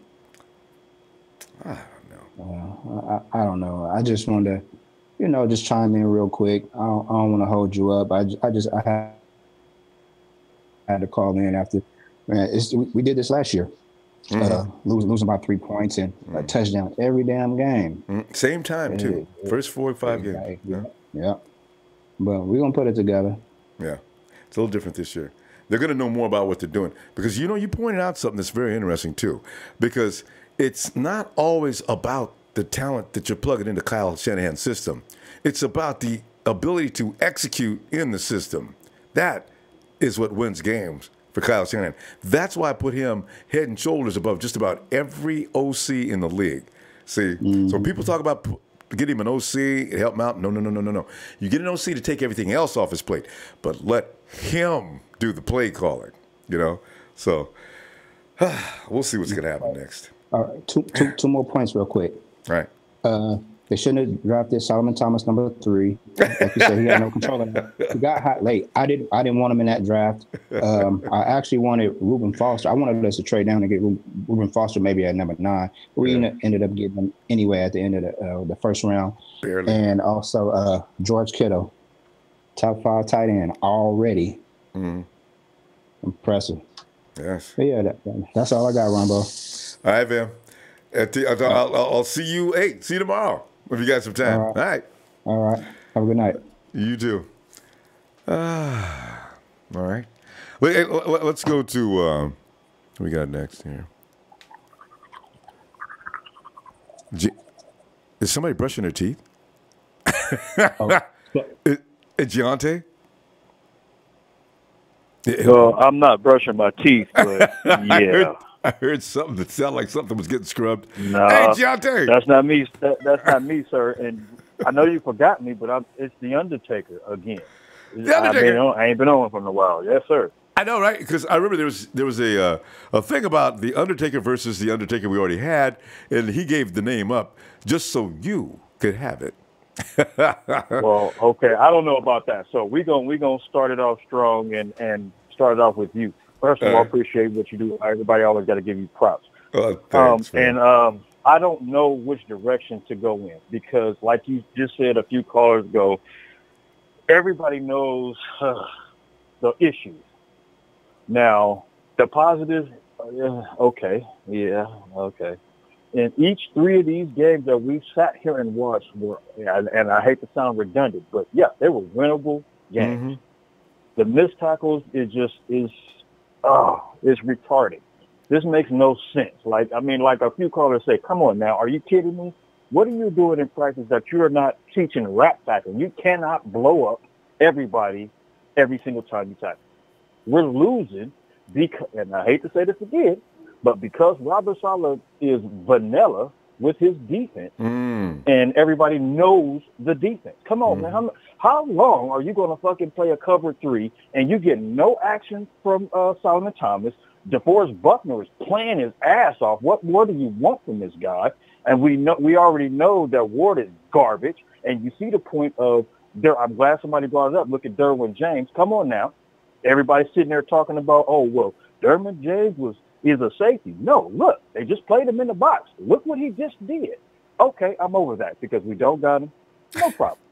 I know. Problem is, Robert Sala, you have got to do, like you said, and I totally agree. Get in these people's faces. These are $1 million grown-ass men. If you don't get in their face and say, hey, check this out. First of all, I know we don't have total continuity, but goddamn it, you can't sit here and what are you doing, Solomon Thomas? You ain't showed up yet. You're a first-round pick. What? Are you kidding me? And like you said earlier, what are you doing chasing down a receiver? Really? Are you kidding me? And then what really pissed me off was how do you let a 90-year-old Antonio Gates get wide open in the end zone? Are you? You're kidding me. You're kidding me, Rob. I'm just saying. I know. I feel you. But I'm just saying, like he wasn't even close to being defended. He's out Not there by even himself. Close. He was wide open. He could have sat down and caught the ball. Yeah. Dude, okay. So I'm going to go here. Now, the one thing that we all know that obviously CJ is not Jimmy. But what I've been saying about CJ for the longest, this dude got so much heart that it's not even funny. He went through that whole last season and took all that punishment and still got up and still kept going. Now, that first pick, that was not his fault. If he don't fucking catch the ball, we're not even having this conversation. That last pick, yes, that was his fault. Okay, whatever. Catch the ball. What are you doing? You know what I mean? Obviously, CJ needs help. He's giving you his heart. He's playing his ass off. What do you want this man to do when you're not catching the ball? Okay, but offense is not our problem. The offense, I think, will be okay. It'll be okay. The problem, the glaring problem, is the fact that we do not possess pass rush. We've been saying this since 2015. I know. But since 2015, we have not addressed the shit. I know. You let Cal go into the draft and say, okay, I'm going to force feed a tackle down your throat.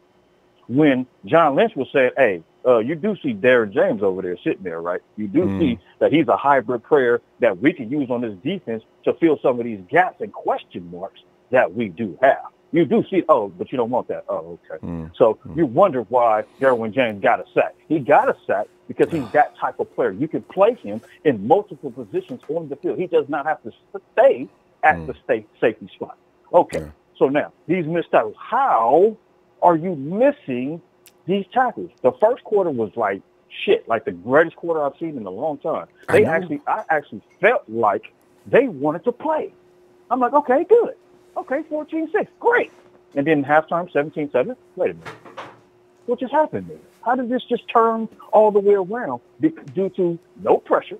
Because you're letting Phillip Rivers have a coffee date back there in the field because he ain't getting no pressure. Right. And then, okay, you got people that's playing out of position and missing tackles and people wide open. And like you said, how the running back get over 100 yards? Wait a minute. How does that happen?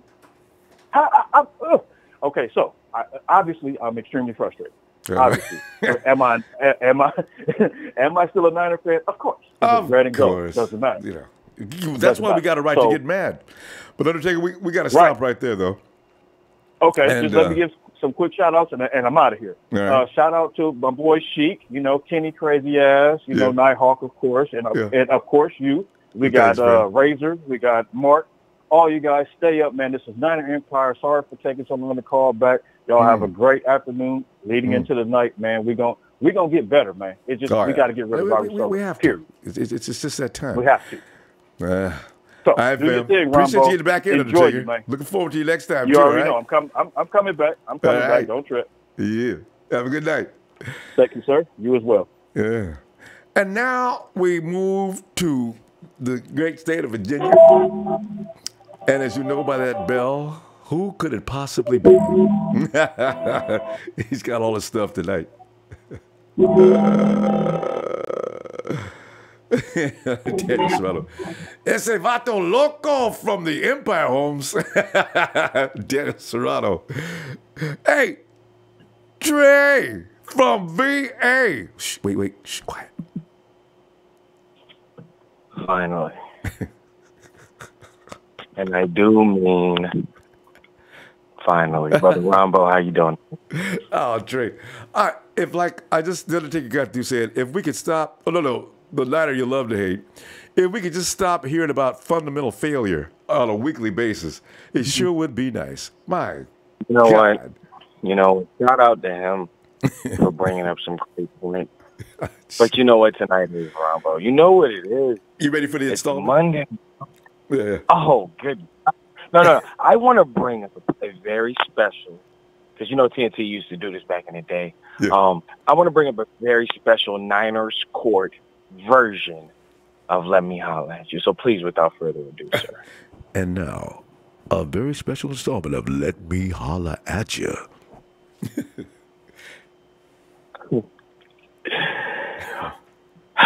Robert Saleh, I'm bringing you up on charges.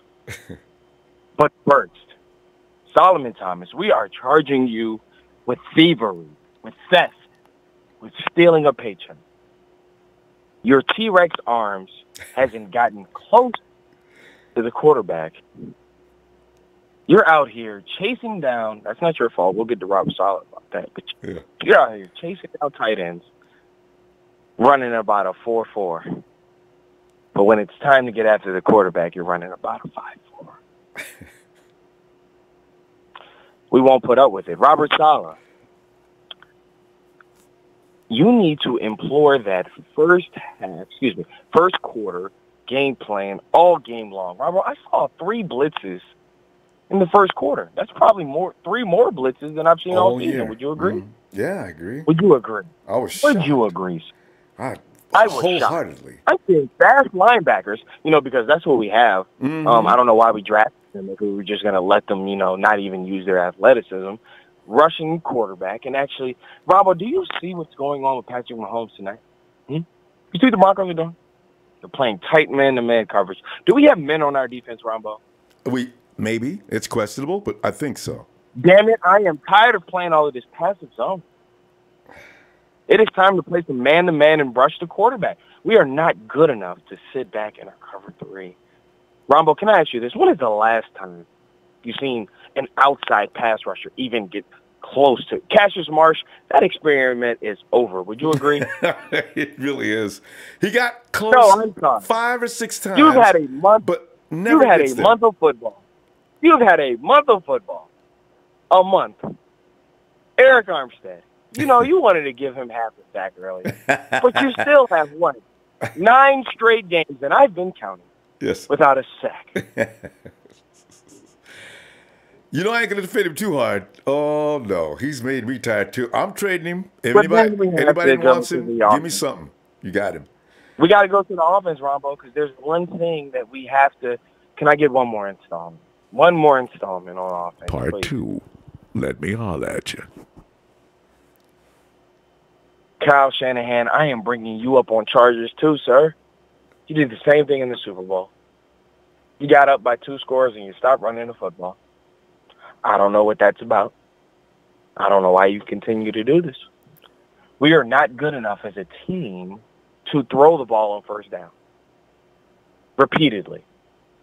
Now, with that being said, TJ had a great game, Ronbo. Wouldn't you say that? I was shocked. I was delighted, too. Yeah. That was it. I didn't think he had it in him. But I'll say this. Either. I got to holler at you, TJ. I got to holler at you for one thing, brother. Derwin James is not on the end of the line of scrimmage as a bluff. Yes. Good when you point. come to the line of scrimmage. No. When you come to the line of scrimmage and you see that aggressive safety sitting right there in a pass rush position, I need you to check to a run to the right side. Why? Well, what are you doing? Not checking to a run. And everybody says he knows the offense better than Jimmy, right? Isn't that what they say? I've he knows heard it that better too. than Jimmy, right? Yeah. I've heard that too, right? Yeah. I need you to check the run to the right side on first down right now. That lost the game. Now, you guys can say what you want, but that lost the game. Yeah. Now, he balled out. He did more than he was supposed to, and we weren't supposed to beat the Chargers anyway. But 10.5 underdog. Yeah. Yeah. Realistically speaking, I need us to learn how to tackle. Thank you. Because this is the thing, Ronbo. It was one play. that got Melvin Gordon over 100 yards. One play where we tackle him 3 times, and he still goes for another 25 yards. It was a 35-yard run in the fourth quarter. Really? Really? This is the problem, Ronbo, and I've got the solution, because TNT does this. We never come to you with a problem without a solution. Can I give you the solution, sir? Yeah, please. Because the problems that I see on our team is coaching. How is it that Eli Harrell can go to the Lions and now he's a pass rush master? How is that? How is it? How is that possible? He had a couple sacks against us. He had a couple sacks last game. He's got about 3. Of that I know. Did he get another one yesterday? Ronbo. It's coaching. He's the same guy. He didn't become a monster all of a sudden. It's the same season. True. He didn't have an off season to prepare. It's coaching. But this is what I say. I don't say get rid of Ralasala. Shout out to my partner Trez, because he came up with the idea first last year that this guy was too passive. We need to hire Mike McDonald, the Ravens linebackers coach. Last year, he was the Ravens secondary coach, and they led the league in turnovers. This year, he's the linebacker coach. Where are we having the most problems, Ronbo? In the secondary. Yes. They blitz. They're aggressive. That's for the offseason. Yeah. Thinking forward. Yeah. The candidate right there. Yeah. Great points. Other than that, the way that we fight it. I like the way that we fight. But there are certain things that I see on this field that's not winning football. Not checking out of an obvious, on first down, not checking out of an obvious blitz. That's not winning football. Yes. That's not winning football. It's as if they don't know what winning football is at times. This cover 3 without an edge rusher, like it's an oxymoron. You can't run cover 3 without an edge rusher. They didn't do it in Seattle. They didn't do it in Jacksonville. But all of a sudden, we're gonna. If he doesn't man up, and Kyle needs to be a man, and go to him and tell him to play man. If we get beat, we get beat. I'm sorry, Ronbo. No, it's okay. Because you make excellent points. The problem is, I'm trying to let everybody in, but man, I can listen to this for another 20 minutes. I understand. Yeah, good stuff. We true. Definitely appreciate everything you do. But yes, that's why we love. But look, Ronbo, that pick that we get next year, those changes we make with the defensive staff, I think we have a lot to look forward to. Got to. Because I hope they learn something this year, Trey. At least have learned something. Good. Well, we're going to beat the Cardinals. So there we go. We're going to feel good for a week. I believe it, but I need to see it. Yeah. Yeah. Well, man. Thanks again, brother. Thank you, Trey. Always great to hear from you, fam. Talk to you later. Always great, man. Thank you, sir. All right. It's Trey making nothing but sense as usual. And let's go check it. It seems it says, is that C-O-N-N-Y? I should pronounce that Connie, right? Hello. Hello. Who's that on my phone? Hello. And your area code is 310. I could have the wrong name. Area code is 310. I'm talking to you. Hello. Hello. Okay, we'll give this person a chance to see if they can hear us later. But yeah, it's such a thing. There are some things that by format aren't going to work. This is why you watch Robert Saleh's defense. You wonder why doesn't you guys need to adjust to some things. Hey, John. What's up, Ronbo? John, we've become like the best moaners and complainers in the NFL fan base. We get to do this for 3 years. We started in 2015. We picked up momentum in 2016. 2017, we thought we was out of the woods. We weren't for half a year. We got good for half a year, which may have been the wrong thing to happen to us. And now we're back to 2015, 16, early part of 17. Hey, but So you saying we the new 40 whiners? You get to hear that. You go running over to any place. And here comes some dude out of 40 whiners again, man. Why don't y'all stop crying? You suck. Oh, whoa. And now the argument goes on for Man. days. Even though you may agree with him to some degree, you ain't letting him get away with that. Shoot, man. Man, that's wild, man. We got to get it together, man. Yeah, it's time. I don't know, man. I need an installment, man. I never asked you for one, but I need one. John, you can get one, too. And now we continue with Monday Night Raw. The theme is Let Me Holler at You. John, it's all yours. Playoffs. Come the hell on. I had us going 14-2, Ronbo.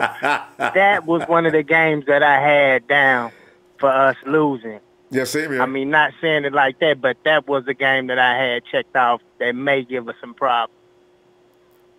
Man, like the caller just said, the first quarter we bought that heat. I felt we was gonna kick some ass. And then all of a sudden at halftime it was tied up, and I don't know what happened. They just got deflated, or they just got complacent, or what.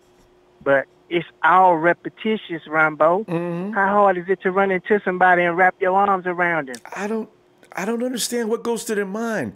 They resorted to the same bad habits in the second half. You're absolutely right. Popping in the first quarter. You could hear them pads popping. Second quarter comes, slowed down a little bit. Third quarter got to a crawl. Fourth quarter, they just quit.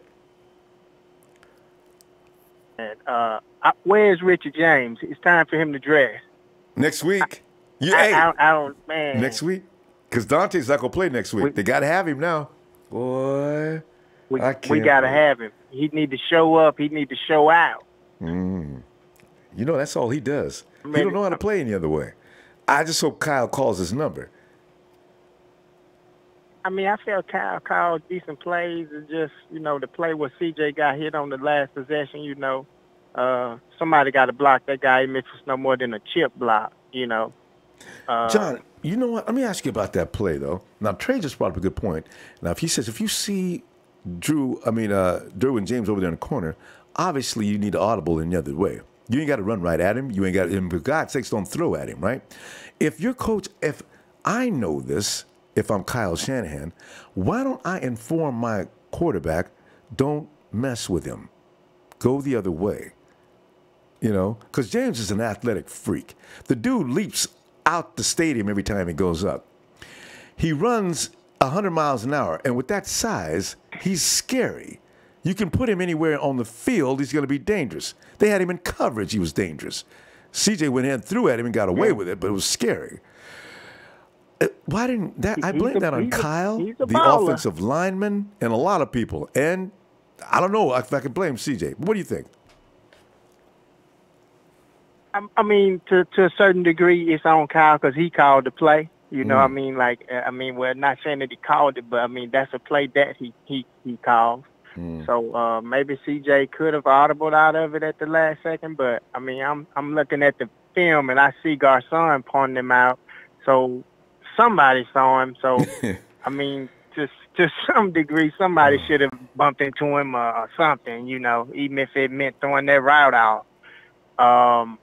And then, I heard another caller say we were talking about the draft player that we want, the player that we wanted in the draft.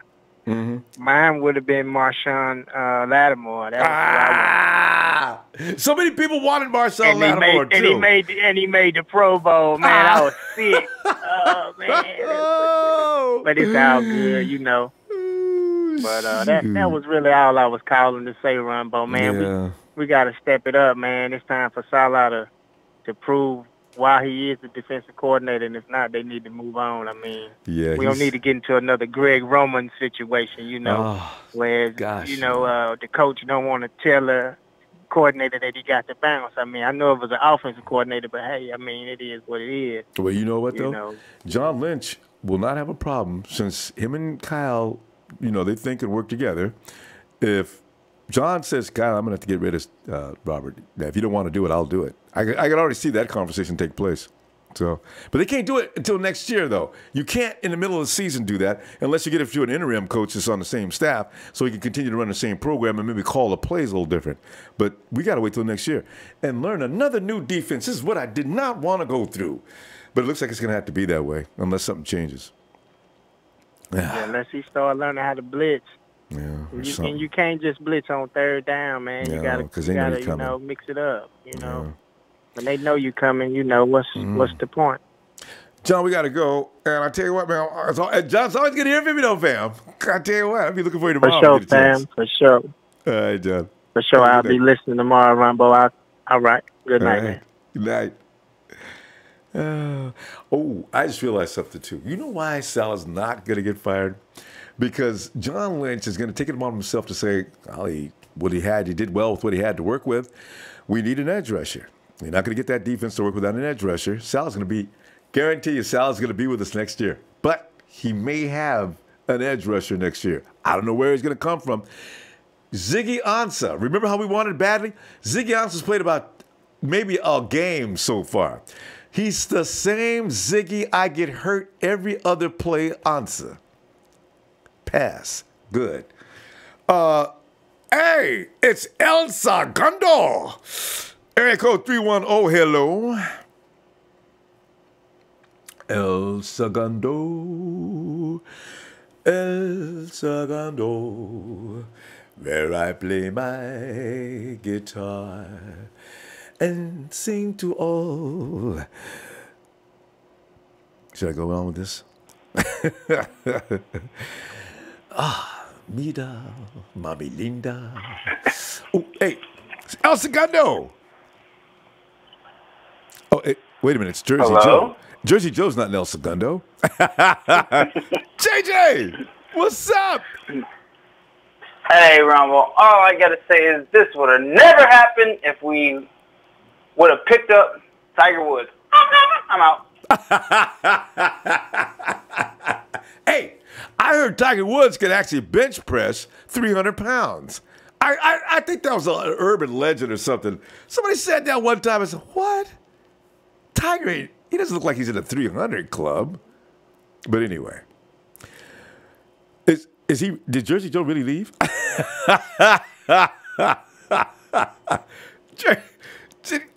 Zay.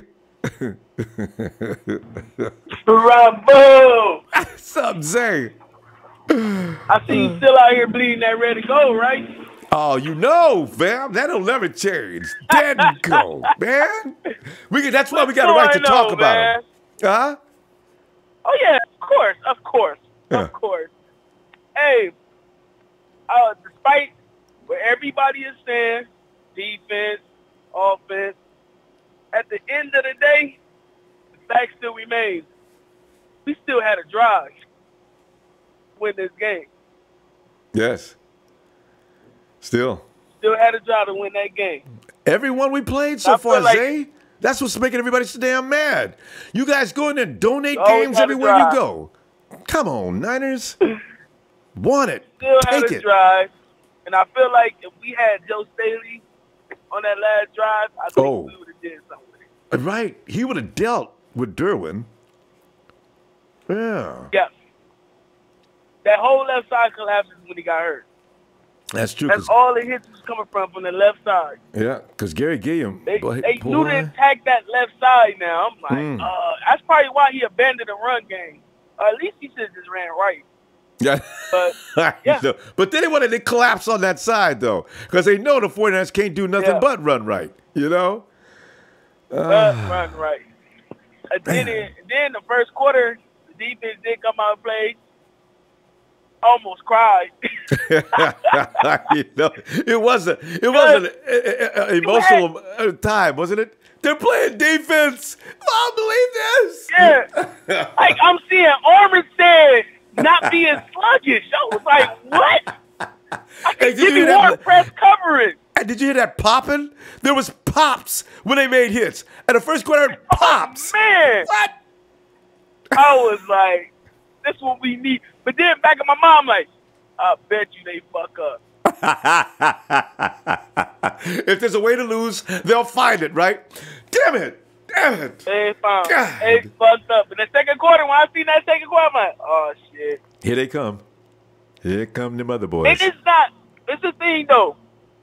They're not calling, difficult plays on offense. We just still biting, still undisciplined. They calling some regular normal shit. Screens. I mean, nothing special. You're right. Philip Rivers just sees if he can find somebody open. And he throw that ball sidearm, throw it behind his back, throw it over the top. Philip Rivers has a throw of every angle. That's their strength right there. That's all they do. I'm telling you, that touchdown with Antonio Gates, he was in New York, he was in France. He was having breakfast in France while we still in New York trying to get to France. Right, so, all by himself. It was all by himself.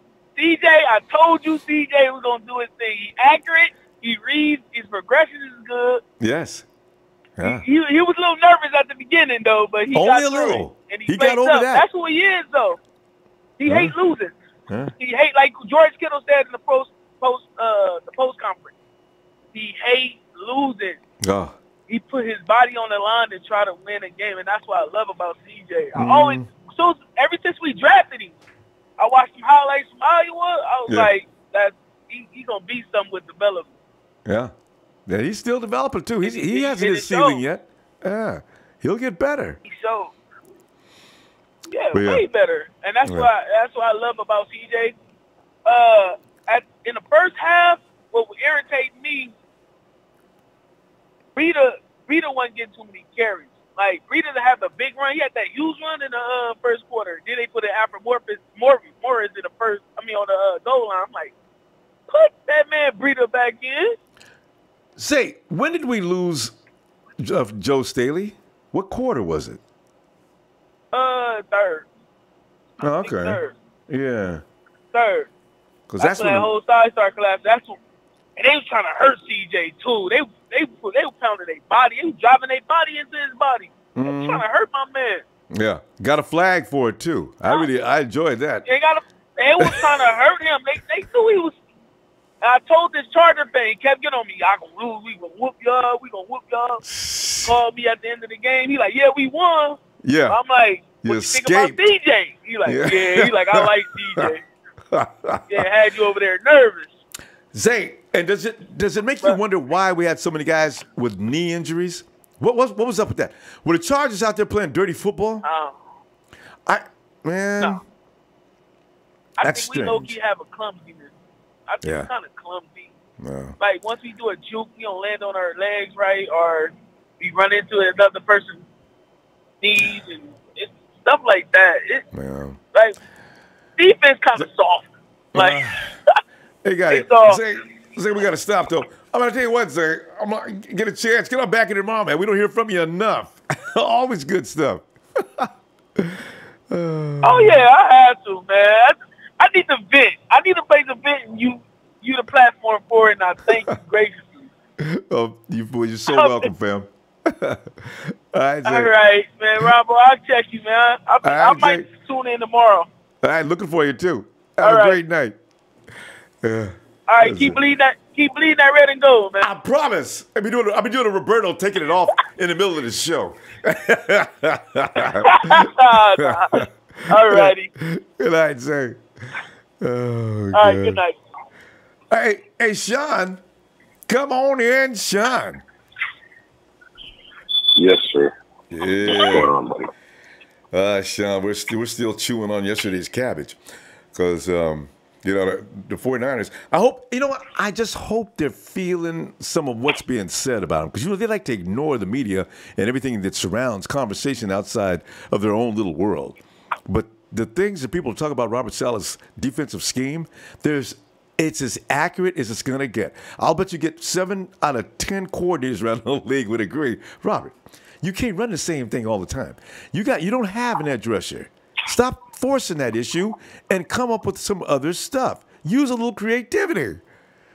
Yeah, I'm sitting here and just up until a few seconds ago, Kelsey just scored a touchdown, but I'm sitting back watching a real defense right now. Seeing Denver at work. I mean, they're going against a high-powered Chiefs offense, but what's the still, score? just to watch, it's 23-20. The Chiefs literally just scored. They literally just scored. It was 23-13 Denver, and just to see guys who can fucking tackle and guys who can, beautiful sight, put some pressure on the line. It's just, I heard you was playing man defense too.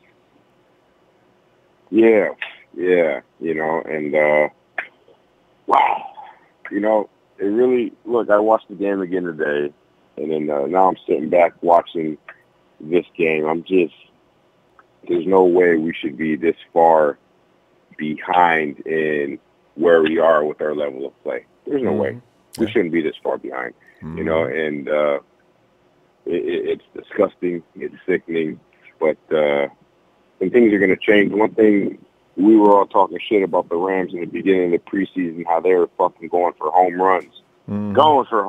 Right? The free agency, but it goes to show all of us that was talking shit, saying how dumb they are for doing it. They came out looking good. We'll see how they fizzle, or when they fizzle, or if they fizzle coming down the stretch. But as of right now, man, I mean, the Rams look like fucking geniuses right now. And we had every opportunity to do it, but, this whole, let's bring in nice guys and all this other shit.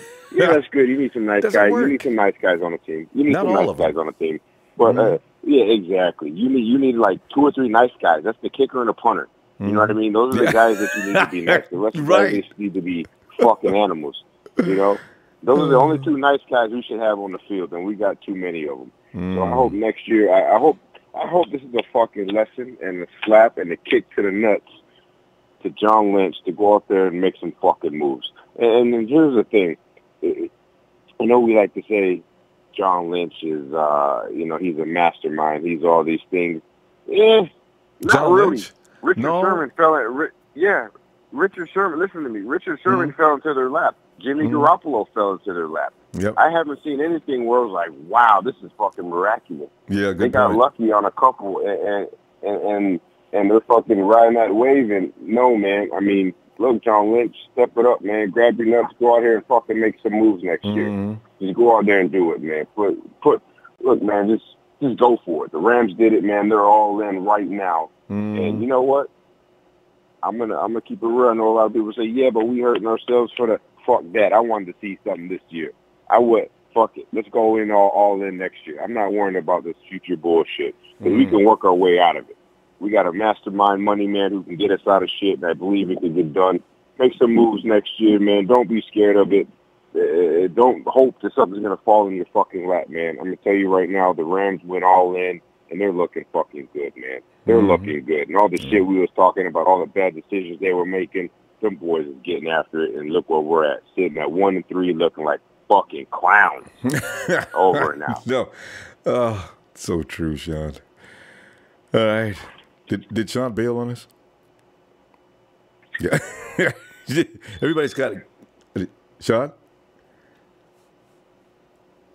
All right. Hey, and good stuff, by the way, Sean. Hey, James. Hey, what's up, Ronbo? Yeah. James, you've heard several points of view tonight. We got a good mix of different perspective. Where are you at tonight? Well, I'm thankful, as they say, about having a covenant that's not bare. And right now, the 49ers have got a covenant. It's not bare because I'm still believing that Taylor and Street on the field at the same time are going to be havoc records. Now, we may get some of Julian Taylor before the end of this season is over with because there's nothing impressive about Cassius Mash and Eric Armstead. What will be impressive to me to see that their locker names have changed. Yeah. And they don't have lockers in Santa Clara no more. That will be a blessing to me. And shower privileges. Yeah. That's right. Because I think that from what I've seen in Taylor, I think he's better than both of them. But because he's a rookie and these guys are under contract, they kind of can't play as much right now. And I'm going to tell you something. We watched Derwin James yesterday, and some of us, Niner Empires and the Faithfuls, we kind of wanted Derwin James, but they went in the direction and picked McGlinchey. I'm not mad at that, but I will say this much. right now in our secondary, the promise I've seen from the draftees and the undrafted free agent rookies that they picked up that were in training camp, I still want to see some of Terrell Williams Jr. because that boy, being 6'4", got them long arms that come all the way down to his knees. I didn't see one time where there was a pass that he got beat for when he played in preseason. Yeah, now, James, they you said realize he got released, though. Oh, he did? I'm sorry. I didn't know, man. Well, anyway, that's water under the bridge on that one. But right now, you know, I listen to a lot of fans that, you know, we should be mad with Robert Saleh. We have every right to be. But I'm going to tell you something. Can he make these guys tackle guys? Can he actually tell them, you better tackle that guy on that play? Because all you can do is threaten him. I mean, that's all you all can he do. can do is threaten him. Yeah. He threatens them, and until John Lynch says, you know what, I'll go out this week and I'll find me 5 or 6 starters that I can get to play. Because these set of starters, they ain't cutting it. Until John Lynch does something like that, it's pretty much water under the bridge. Okay? And I'm just going to tell you, I mean, they didn't look, last year we didn't have no offense for the first 9 games. This year, for the first 3 games, we ain't really had no defense. I take that back. Because in 3 games, they played maybe a total of 3 whole quarters of football. They come out like in the first the whole quarter, season, you mean? Yeah. lighten it up. The whole season. They come out in the first quarter, lighten it up. Second quarter, they start to slow down. Third quarter, you can't find them. Fourth quarter, they're doing unprofessional things. Like yesterday, even with Ruben, the part about that play when Antonio Gates was wide open in the end zone, where was the rest of the secondary? None of them thought that they should cover this guy on the other side of the field, a tight end. No one thought because there was nobody else over there by him. You know, and also, nobody. If Ruben knows where everybody is on the field, I don't know what he was doing. Antonio Gates went right in his face. That's his assignment. I don't know. I don't know. I wish I could find out what he has to say about that. Ruben, man, why didn't you go with him? I don't get that. It was a sad day, and we've had a couple, and you know, I'm looking at the younger players, and I'm realizing maybe they ought to let some of these younger guys step up because they're backups. Exum played very well yesterday, but there was a player too he could have did better. Oh, yeah. But right now, what we're seeing in players like Kittle and even you know, we got Tavarius Moore. Let him get on the field, man, because what we got right now, I mean, it's saddening. And even with Sherman coming back, that's not guaranteed. I mean, yeah, he's a good player, but, you know, I mean, we have yet to see it. He got thrown at 1 or 2 times, but that's about it. But everybody else in that secondary, I don't know, man. Oh, yeah, I meant to tell you about some breaking news, too, Ronbo. I need to let the Empire know about Okay, this real quick. while I'm Go on. ahead. Okay. The NFL reviewed the play of Carlos Hyde yesterday, and he did get the first down on 4th and 1. Okay. They reversed it today, but they're not going to give him the game back, but they reversed it today.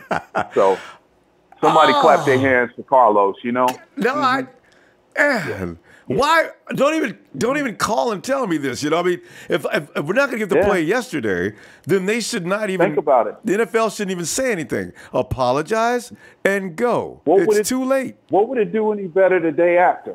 None. The day it just after, makes the you more day mad. after, nothing. That's exactly right. James, we hey, gotta stop. Ronbo, I Yeah. love Go ahead. what you do, man. Nana Empire, Nana for life. It is what it is. Yeah. Maybe Sunday we can get a win. If not, I'm gonna start thinking about the draft. Okay? Yeah, all right, James. And you're all of us. All right, James. Have a good night. Have a good night. Be blessed, man. Thank you, man. All right, bye. Oh, that's funny. I didn't even know about that. Can you imagine, NFL? We want to apologize to the Cleveland Browns. Yes, that was the first down by Carlos Hyde. we lost the game. Can you guys change that? Well, no. All right. Hey, Troy. Huh? T-Roy in the house. Oh, T-Roy. I forgot to put a comma in there. T-Roy. That's right. T-Roy, our Mondays seem to be reserved for pain and suffering, as we should have a care unit in here or something, or like the Red Cross, how we go through all this bleeding every Monday. This is the last Monday, though, T-Roy. Next week, we're going to be laughing and joking. That's right. But we didn't beat nobody. Here's what I think, T-Roy. If we beat the Cardinals, how we going to celebrate? If we celebrate too hard, people will laugh at us. Oh, y'all celebrate now. No. You beat the Cardinals. Every damn body beats the Cardinals. And I'm saying, you know what? You're right. We'll wait till next week to celebrate. Dang. What are you thinking? Let me just, geez, there's so much. You know what I'm saying. Yeah. You know there's so much. But I've been watching, and listen, I want to talk about one thing real quick, is that Patrick Mahomes. Let me tell you a little something about this guy. This kid has an electric arm. I agree with everybody on that. Okay? But I posted this up on the page there, and I just, for the life of me, can't understand why people aren't seeing what I'm seeing. Patrick Mahomes only has one target a play. Yeah. Go back and Single look at read. his film. Yeah. You look at his eyes, you look at his helmet direction, everything.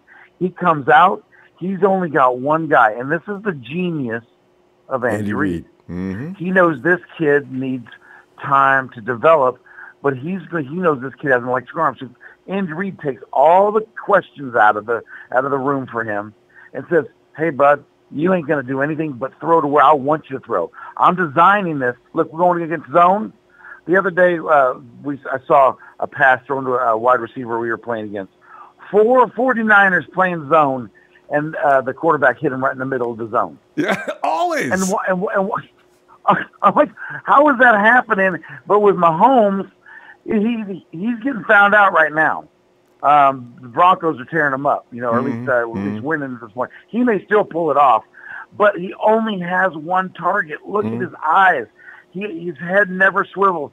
The only time that he does something off, schedule is when he gets flushed out and then he does something. Yeah. But other than that, he's got most of everything rehearsed. he does, yeah, one target.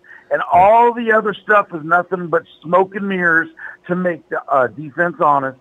And then all of a sudden he finds his guy, boom, and throws it as hard as he can. And yeah, he's not reading defenses. Who does he remind you of? He reminds me a lot of, arm wise, he reminds me a lot of Marino. Yeah, but Marino and John Elway. But as far, maybe a little. The way he plays, maybe a little bit like Kaepernick. I don't know. Yeah, no, it is exactly Kaepernick. He has a bullet arm. He throws it like a rocket. He locks on a receiver and he goes to him. And he did that all game long against the 49ers, and they couldn't do a damn thing about it. I said, why? Because it's coaching. Because it's coaching. That's what the guy said a few callers ago. It's all about the coaching, man. Listen, I'm sorry, but I'm having a tough time with the softness of the coaches, the way that their philosophy. I know what like if you ever watch old film of Bill Walsh. 100 times. He looked like totally stone-faced right out on the field. Mm-hmm. But then you look at him in practice, or you look at like the practice films. Extremely he's like animated. F this and F that and do this, you mothers. He was up in their business all day long. Uh-huh. And I don't see that from Kyle. I don't see that from Sal. I think they're just a bunch of.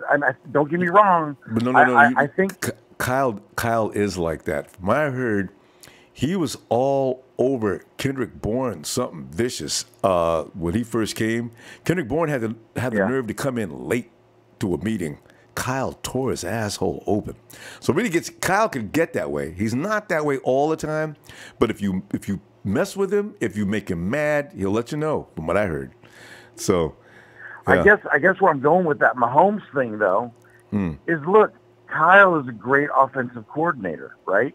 We know that he knows the offensive coordinating stuff. Yeah. However, why doesn't he do for CJ what Reed is doing for Mahomes? Yeah. Get his and just find a target, and shoot at it. Because I think he's got the strong arm for that. He wants him to learn the offense. It's like last year he did that. But then he did that with Jimmy. At the expense of us losing games. Well, I know, but you notice he did that with Jimmy G last year.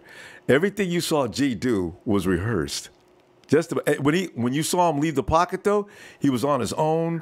He was going off schedule. He was getting things done. That's what people think that Jimmy G is regressing, or digressing, should I say, or regressing, because he's now trying to learn Kyle's complicated, you need to go to Harvard playbook. And when he gets that down, he'll go back to looking much more like he did before. But CJ seems to be catching on a little faster. I think maybe both these guys, Garoppolo and CJ, should grow into that while on the field, have a lot of stuff that's already rehearsed.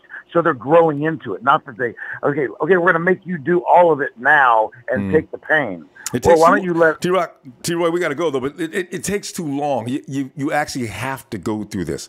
Matty Ice is still pissed about it when he was in Atlanta. It's just a process, unfortunately. It takes a while. So, but anyway. Okay, I got one last thing for you. Yeah. One last thing. Real quick. The reason we're losing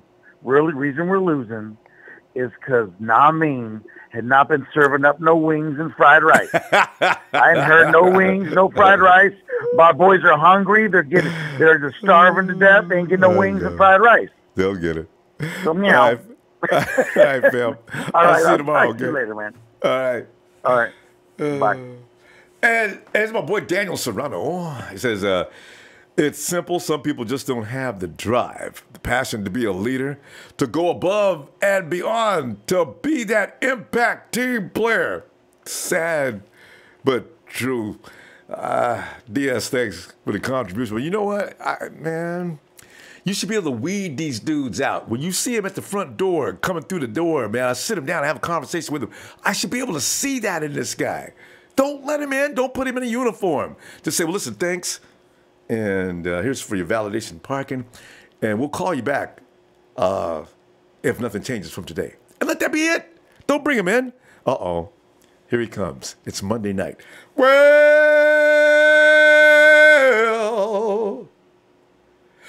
it's a big show. It's a big show on tonight. Show, come on in here and tell me how Kendrick Bourne is starting to impress you.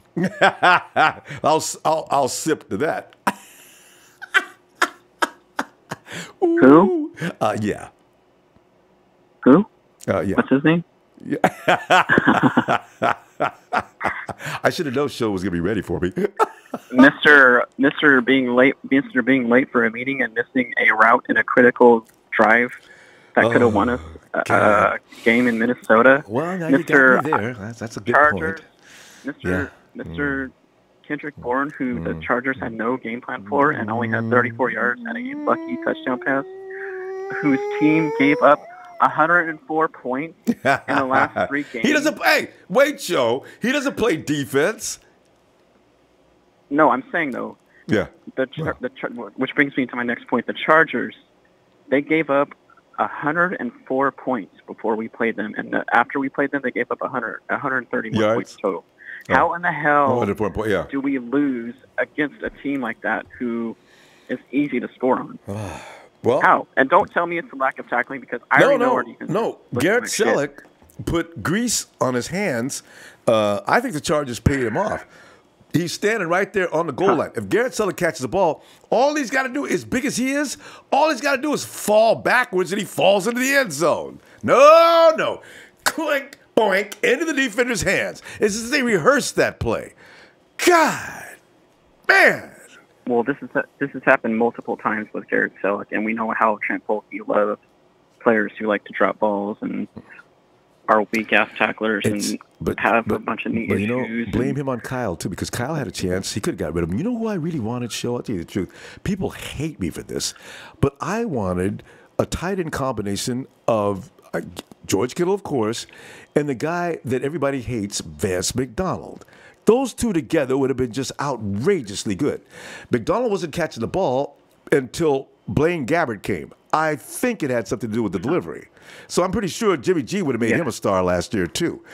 No. Kyle has to keep Garrett Selleck. Okay, it's what am I? Does it make it? What am I crying about? It's not going to help. Okay, go ahead. And something a little suspect about that game yesterday was Kyle's play calling. Kyle, what the hell are you doing? Throwing a deep ball with 2nd and 3 to go. You need to realize that you don't have Julio Jones, you don't have Mohamed Sanu, you don't have Austin Cooper, you don't have Tevin Coleman, you don't have Devontae Freeman on our offense right now. You have a bunch of rentals on our offense right now. Oh, yeah. And that's the sad truth. They can't execute shit, Ronbo.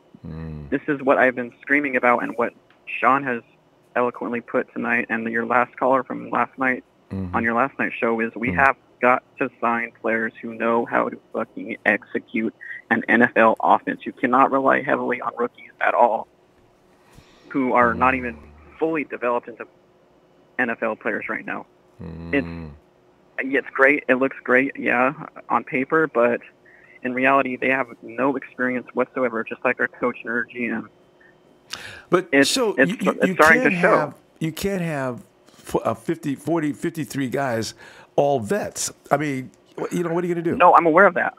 I'm aware of that. You need the vets, the star players in the key positions, which is the edge, which is the left tackle, which is the quarterback, and you need at least a couple of you need playmakers on your offense, Ronbo, and on your defensive edge. We know that. We already know that. But you also need playmakers who know how to execute an offense.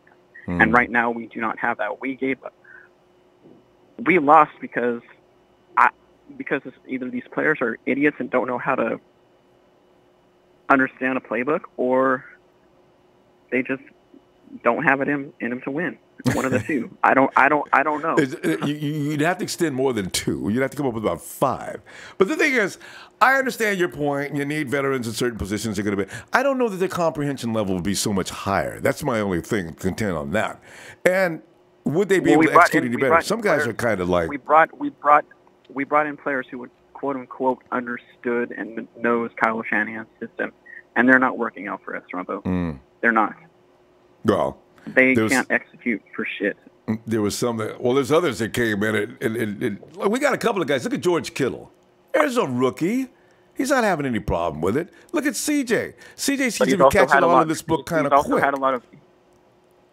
had a lot of dropped balls. You can't ignore that. Yep. I'm not going to get any receivers in. I seen Mike, what's his name over in Tampa Bay? I seen him with a key drop too. It doesn't have anything to do, Sho, we got to go though. Because this is something we could go on all night with. But, I still, it's more than that. So, anyway. We'll, and Kyle, get an offensive coordinator. No, but he's still got to be the caller. All right, Joe. I'll see you tomorrow. All right. Have a good night. You too. And Michael. Ronbo, how we doing tonight, my man? Well, we're still in complaint. I mean, one thing we really all become masters at, Michael, is dissecting and actually we evaluate and criticize probably better than any fan base in the NFL. Maybe the Cleveland Browns, but other than that, we know what's wrong and we don't mind telling everybody because we have so much experience in this. We need to stop it. Can we please win? Man. That's right. We know it all, right? Yeah. Hey, I just wanted to say I heard a couple good points earlier, and one thing that I was thinking about when I was watching the game was, CJ threw 37 times in that game, and Matt Breida ran the ball 9 times. And I know Kyle was saying, the Chiefs the Chargers were going to take that away. They were trying to take that away and everything. He already said it. But as much as they're trying to take that away, then you let them take that away, and you became one-dimensional, and that's what they wanted. Okay, so I think if you're gonna pass, that's fine. If you're gonna throw a lot, but throw to set up the run. At least throw to set up the run. Get them to back off by throwing a bit, and then then you can set up the run because they were doing. CJ was doing well in the passing game. So.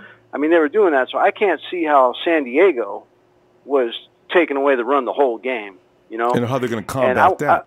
What you're talking about? Yeah, and I want Matt Breida touching that ball 15 to 20 times a game. I don't want him touching the ball nine times. No, that's not good enough. What's his high for the season? Maybe he got 12. What that game that he had 100 and some crazy amount of yards? He still didn't have that many carries. Yeah, I mean, for how many carries he has, he's right up there with the leaders right now in the league. So what if you gave him a couple of more carries? Makes sense, right? Yeah, so I mean, I think Gurley and Melvin Gordon might be ahead of him, but I mean, he's right up there, man. The top guys. But yeah, man, I mean, so I think a lot of this on both sides of the ball is coming down to coaching, to be honest with you. I mean, and what Trey said earlier was a great point. I mean, how can you run a cover 3 defense with no pass rush? We watched Seattle. We watched what they did with that pass rush that they had. They had a wicked pass rush when they had that cover 3 thing going, you know? Yeah. And you can't run any defense in the NFL without a pass rush. Let's face it, any defense. I don't care what you're running, okay? So, I mean, that is critical, and that was something that they didn't address, and they should have addressed. And, I mean, now look at the Bears. Look at the Bears with Khalil Mack. Oh, the different team. He just changed the complete complexion of that team. The guy is just a freaking game changer. He's a freak, man. You got 3 guys trying to hold him back, and they're not able to do it. God, 3 guys. Yeah, I mean, 300-pounders. The Raiders are the stupidest team on the planet. I know. I know. That's the team that gets. That's wow. Bad move. Yeah, but yeah, man, I think a lot of it's coming down to the coaching. And we were talking about earlier about Saleh getting creative with the defense. In the first quarter, he was creative because we saw Reuben Foster coming in on blitzes. That was pretty awesome. I mean, Reuben looked great out there that first quarter, man. And they were doing some different things, you know. And so that cover 3, just playing that cover 3 all the time. And I mean, I don't know. I can't tell by watching it on TV. You can't really see what the hell the defensive backs are doing. So can't really tell exactly what coverage he's playing every time. But actually, you can, Mike. If you watch back there, it's confusing to see, but you can tell it's not properly organized because they're missing assignments all the time. And as I say, that kind of a system, it goes by formula. If he does this, your reaction is this. And if he does that, then you go here, you go here. And as if they get confused, there's no way Antonio Gates is supposed to be over there by himself. I don't even know how they did that. I mean, that's the thing about it is in that cover 3 zone, you're covering areas of the field. So essentially you have players all over the field, and the quarterback is trying to drop it in the little pockets, you know, in the spaces. And I'm seeing wide open spaces on the field. These guys are freaking, there's nobody around. And I'm like, okay, how is this a cover 3 defense? Where's that zone defender right there? Where is that guy? You know? And then you see Antonio Gates just sitting there in the corner of the end zone. Well, what the hell happened there? You had nobody. Reuben. Nobody on that side of the field. Mike, we got to go. I'm going to check out a little earlier tonight, but listen, that's good points as usual. And let's see you thanks, tomorrow. Ronbo. Appreciate all you do, buddy. And thanks again for having us tonight. And always a pleasure. Man, it's always a great way to end the day, buddy, to get on here and talk to you, man. Thanks, Mike. Yeah, appreciate that. Have a great one. You too. Bye-bye. All right. Bye. And by the way, I'm watching the score. It looks like what we're talking about with Patrick Mahomes, no matter how much we don't appreciate it, it's working. Patrick Mahomes is winning that game, 27-23. I think they got 28 seconds a second last time I looked, with the Chiefs out ahead, 27-23. No, it's a final. So you see, that means really so far we're no better. Nobody's any better than we are, right? God. Okay. Hey, Jarrell. Ronbo. Hey, Jarrell. What's going on, man? We're sitting here trying to figure out why in the world do we insist on losing, and yeah. And CJ and George Kittle. You watching that game? Yeah, just ended. Yeah, and I was wondering, like, why can't we tackle like them, and like, why can't we like try to punch out the ball like them? Right. An announcer pointed that out yesterday. They had the guy standing him up, And the next guy comes over, instead of trying to punch the ball out of his hands, he just goes over and gives him a push. Like he doesn't even know what he's doing. Yeah. God.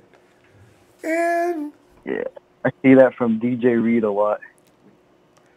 But he's a rookie. I can understand him. I tell him as he comes back, DJ, you had a chance. You got to take a shot at that ball. When we already got the guy under control, go for the ball. He's not on the ground yet. We could get a fumble. Oh, yeah, you're right, Coach. Oh, I don't know what I was thinking. You get that. Light bulbs go off. Yeah. I'm still wondering on that play where Solomon Thomas was beat. I'm still wondering why he was in coverage. That play calling. I got to watch that again. I just guessed that Solomon did that instinctively because nobody was going with that receiver. But was he supposed to do that? I don't know. Yeah. I just think Robert Solomon needs to go. Well, he's probably going to end up going, because you can't just keep losing and the defense keep looking bad and you keep a job. So, but I sometimes wonder, is it the players or is it the coach? I guess you always have to blame the coach, don't you? Yeah, both, kind of. Yeah. And DeForest Buckner is not getting any sacks because he's getting double teamed. So, that means Solomon Thomas and Eric Armstead should step up. They're supposed to eat. If DeForest is taking that many guys out, and just like the Chicago, did you see the Bears the other day? Finally, a couple of those other guys start going in there. Now you got everybody getting in on a quarterback, man. I said, that's how you do it. If you got one guy that's taking up 2 and 3 guys, for God's sakes, guys, don't let him sacrifice himself for nothing. Get your ass in there. Oh. I'm hoping for Nick Bosa in the draft. I am too. Should we trade up for him? I think I would. I'd trade up for Nick Bosa. I would too, yeah. Yeah, I would. His brother even said, he was a different animal. Yeah, I know. I read that. Yeah. Oh, God. If we don't... DJ played great. Yeah, true. See, he surprised me. He played... I knew he wouldn't be awful, but I didn't know he was going to be that good. Now, that's CJ week 1. Yeah. I look for him to be a little better next week. So this is good. This is really good. I also didn't expect this to pass that much. I thought we'd run the ball a lot. Yeah. I'm really not sure what was on Kyle's mind. He said they took that away from us. So it was it wasn't that really the smart thing to do. But since when is passing the ball smarter to do? I'm not sure. Especially when you got guys that can get that yards. Maybe he's worried about their knees. Draw plays. Yeah, and then there's that. Yeah. Or even throw out of the backfield to your receivers. Just the bubble screens and things like that. Just get rid of the ball and let them work in space. Brady's going to be better in space anyway. Yeah. All right, Ronbo. Yeah. I'm gonna go now. Yeah. Appreciate you getting in here. Yeah. Talk to you tomorrow. And let's go to Cheddar Man. Cheddar. Hey, what's going on, Ronbo? Oh, Cheddar Man. Every time I think about it, I think about Jay-Z, man. Spinning cheese. Hey, Cheddar Man, because we're looking at what's going on here, and we've got it all figured out. We're trying to figure out why the coaches haven't figured it out yet. We don't have... You can't play cover 3 in a traditional fashion with no edge rush or no front rush. The 49ers giving up way more points than they need to. So. Yeah, man. We already know in the offseason we got to get another defensive coordinator. I'm sure that's going to come. Probably. Or they get him an edge rusher and give him another chance. I don't know. Nah, you got to do something to save face. You know what I mean? Yeah, Change should be coming on that defensive side of the ball. Yeah. I want to see new players. I want to see free agents. I like to see a couple veteran pickups next season. Because honestly, they're starting to remind me of Balky. Remember how Balky used to act cheap with the roster and stuff and just keep giving us rookies? Where's the free? Why don't we spend in free agency? Even though we have money, we still have a lot of money and we didn't use any of it. Yeah, Balky had plenty of money. And 9 million draft picks. Every year, Balky was good at collecting draft picks. He wouldn't trade them or use them for anything. He just collect them.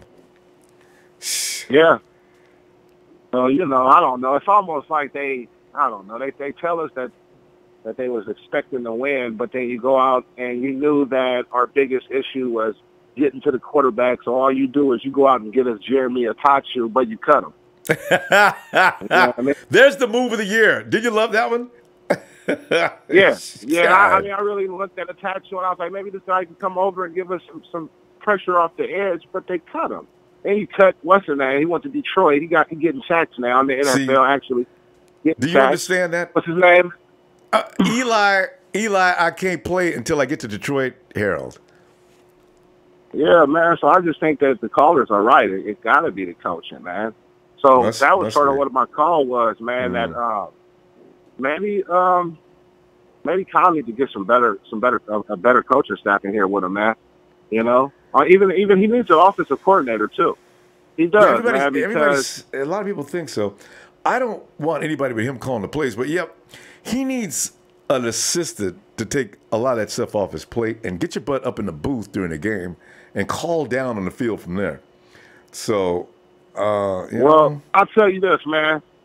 When you got a quarterback that's young, and then you also have a quarterback like CJ who loves to stay in the pocket, you know, he's going to get that dude killed. We're actually going to see a live murder on the field, and it's going to get better, man. He's going to get fucked up. It's coming, man. I'm telling you. I mean, watching, I'm just cringing. The guy is getting rocked. He takes some terrible I've never seen a quarterback get knocked over and over and over again. I'll be feeling sorry for CJ, man, and he keeps getting up. And he did one himself. He ran. CJ needs to learn to slide. CJ took on that dude, and the dude almost broke all his ribs. Oh, man. I'll tell you this, the way to protect your quarterback is to get a running game going. And they showed that they have the ability to run the ball in that game. But they just didn't roll with it. At some point, you know, you got to figure out what you are. And I think we know we're a running football team right now. That's what we're doing good at. So stick with it. Yeah. At least use it to balance out the game. 37 times? Exactly. And give your wide receivers a shot. Yeah, I agree. So he it's almost like Kyle Knight getting better at his job, which is to coach football games. Nobody ever talks about that. Because look, it's the same thing from Atlanta. Yeah. The exact same thing from the Super Bowl. And he talked about it at the press conference about his lack of running the ball. So I can't call it, man. Like I said, I think he needs some veteran coaches around there because it's like there's no leadership, obviously, because that's why we see so many penalties. And also no emotion. No emotion from the defensive coordinator. The penalties went down last week. There was only 4. Yeah. I don't know how they made that adjustment. I still want to see some emotion from that defensive coordinator, man. I even want to see Kyle. Like I heard you talking about, he got mad at Bourne, but I'm yet to see Kyle just lose a head gasket on that sideline at some of the stuff I'm seeing. Because I'll tell you what made me blow a head gasket, Ronbo, and that's before halftime when we let them score. And they took the momentum into the locker room. We had the momentum going in, but then we give away a bonehead special teams play. I know. And so I'd like to see him lose a head gasket sooner or later, man, just to show me that. Maybe in a locker room. You know what? Modern coaches don't embarrass their players on the sidelines. I noticed that.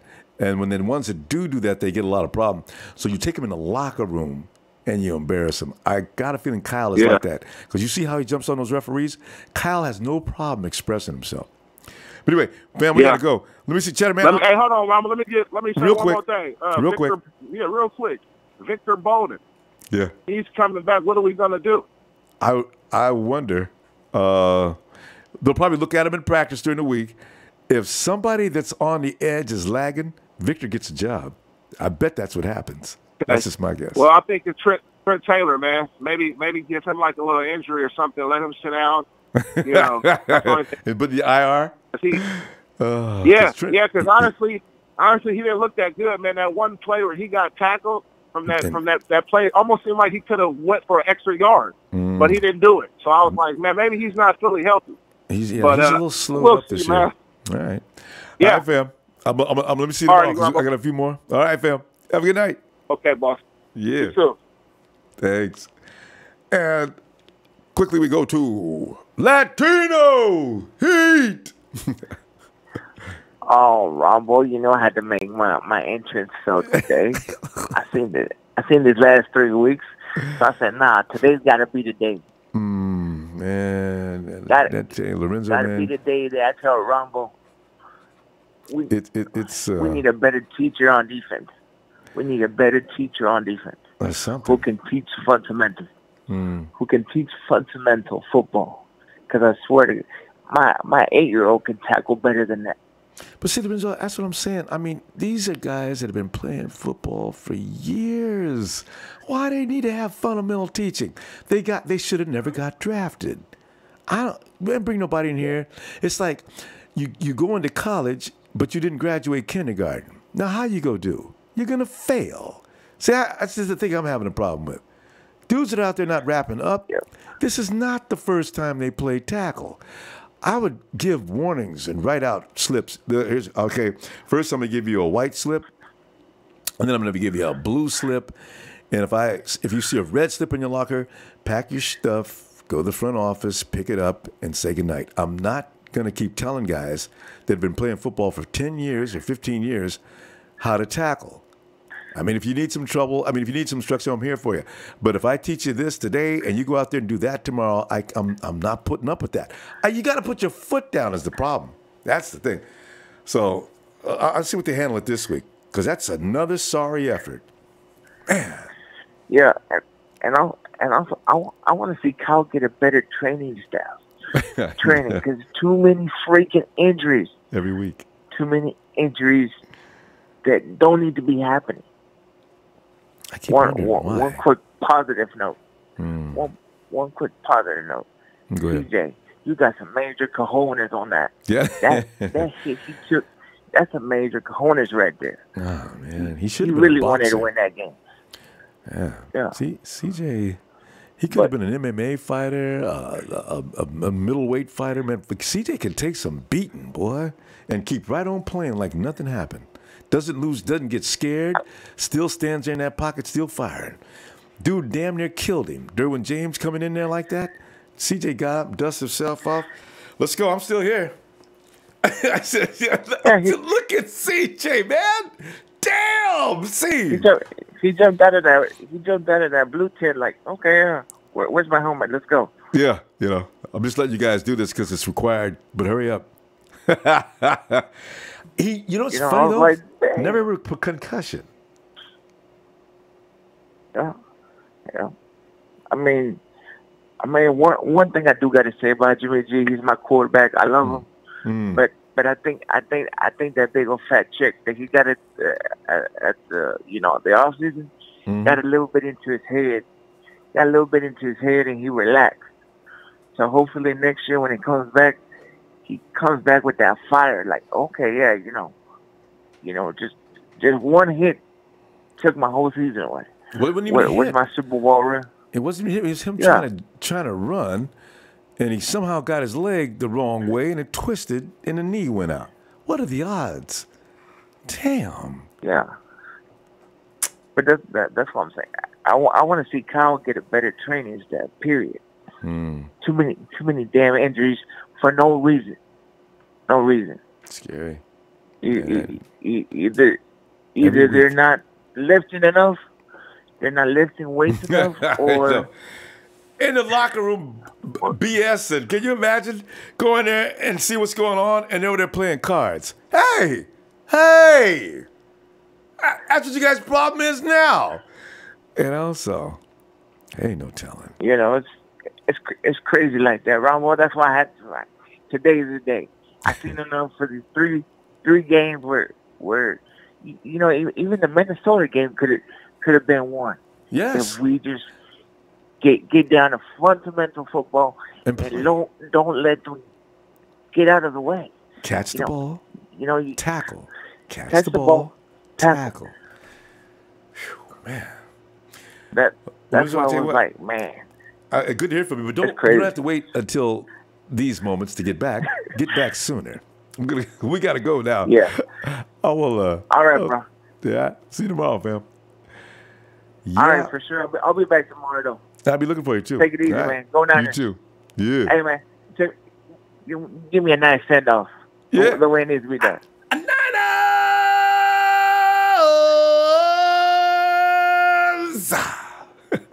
For Damn. Latino Heat. Feels good. Thank you. Night, man. Oh, man. Yeah, there's just some strange things going on in 49ers in certain areas. You really wish you could go in the locker room and check things what going out around the office and just peek into rooms. Anyway, hey. So, and the Mod Squad, want to thank you all tonight. Good job as per usual. So I wish I could go with some of these comments. You guys are hilarious, man. Don't forget Don't forget to hit like. And I will look for you tomorrow on Red and Gold Radio.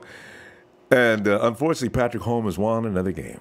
I know. I want to see him get beat so bad. But you got to give the kid props. He works hard. He's doing a good job.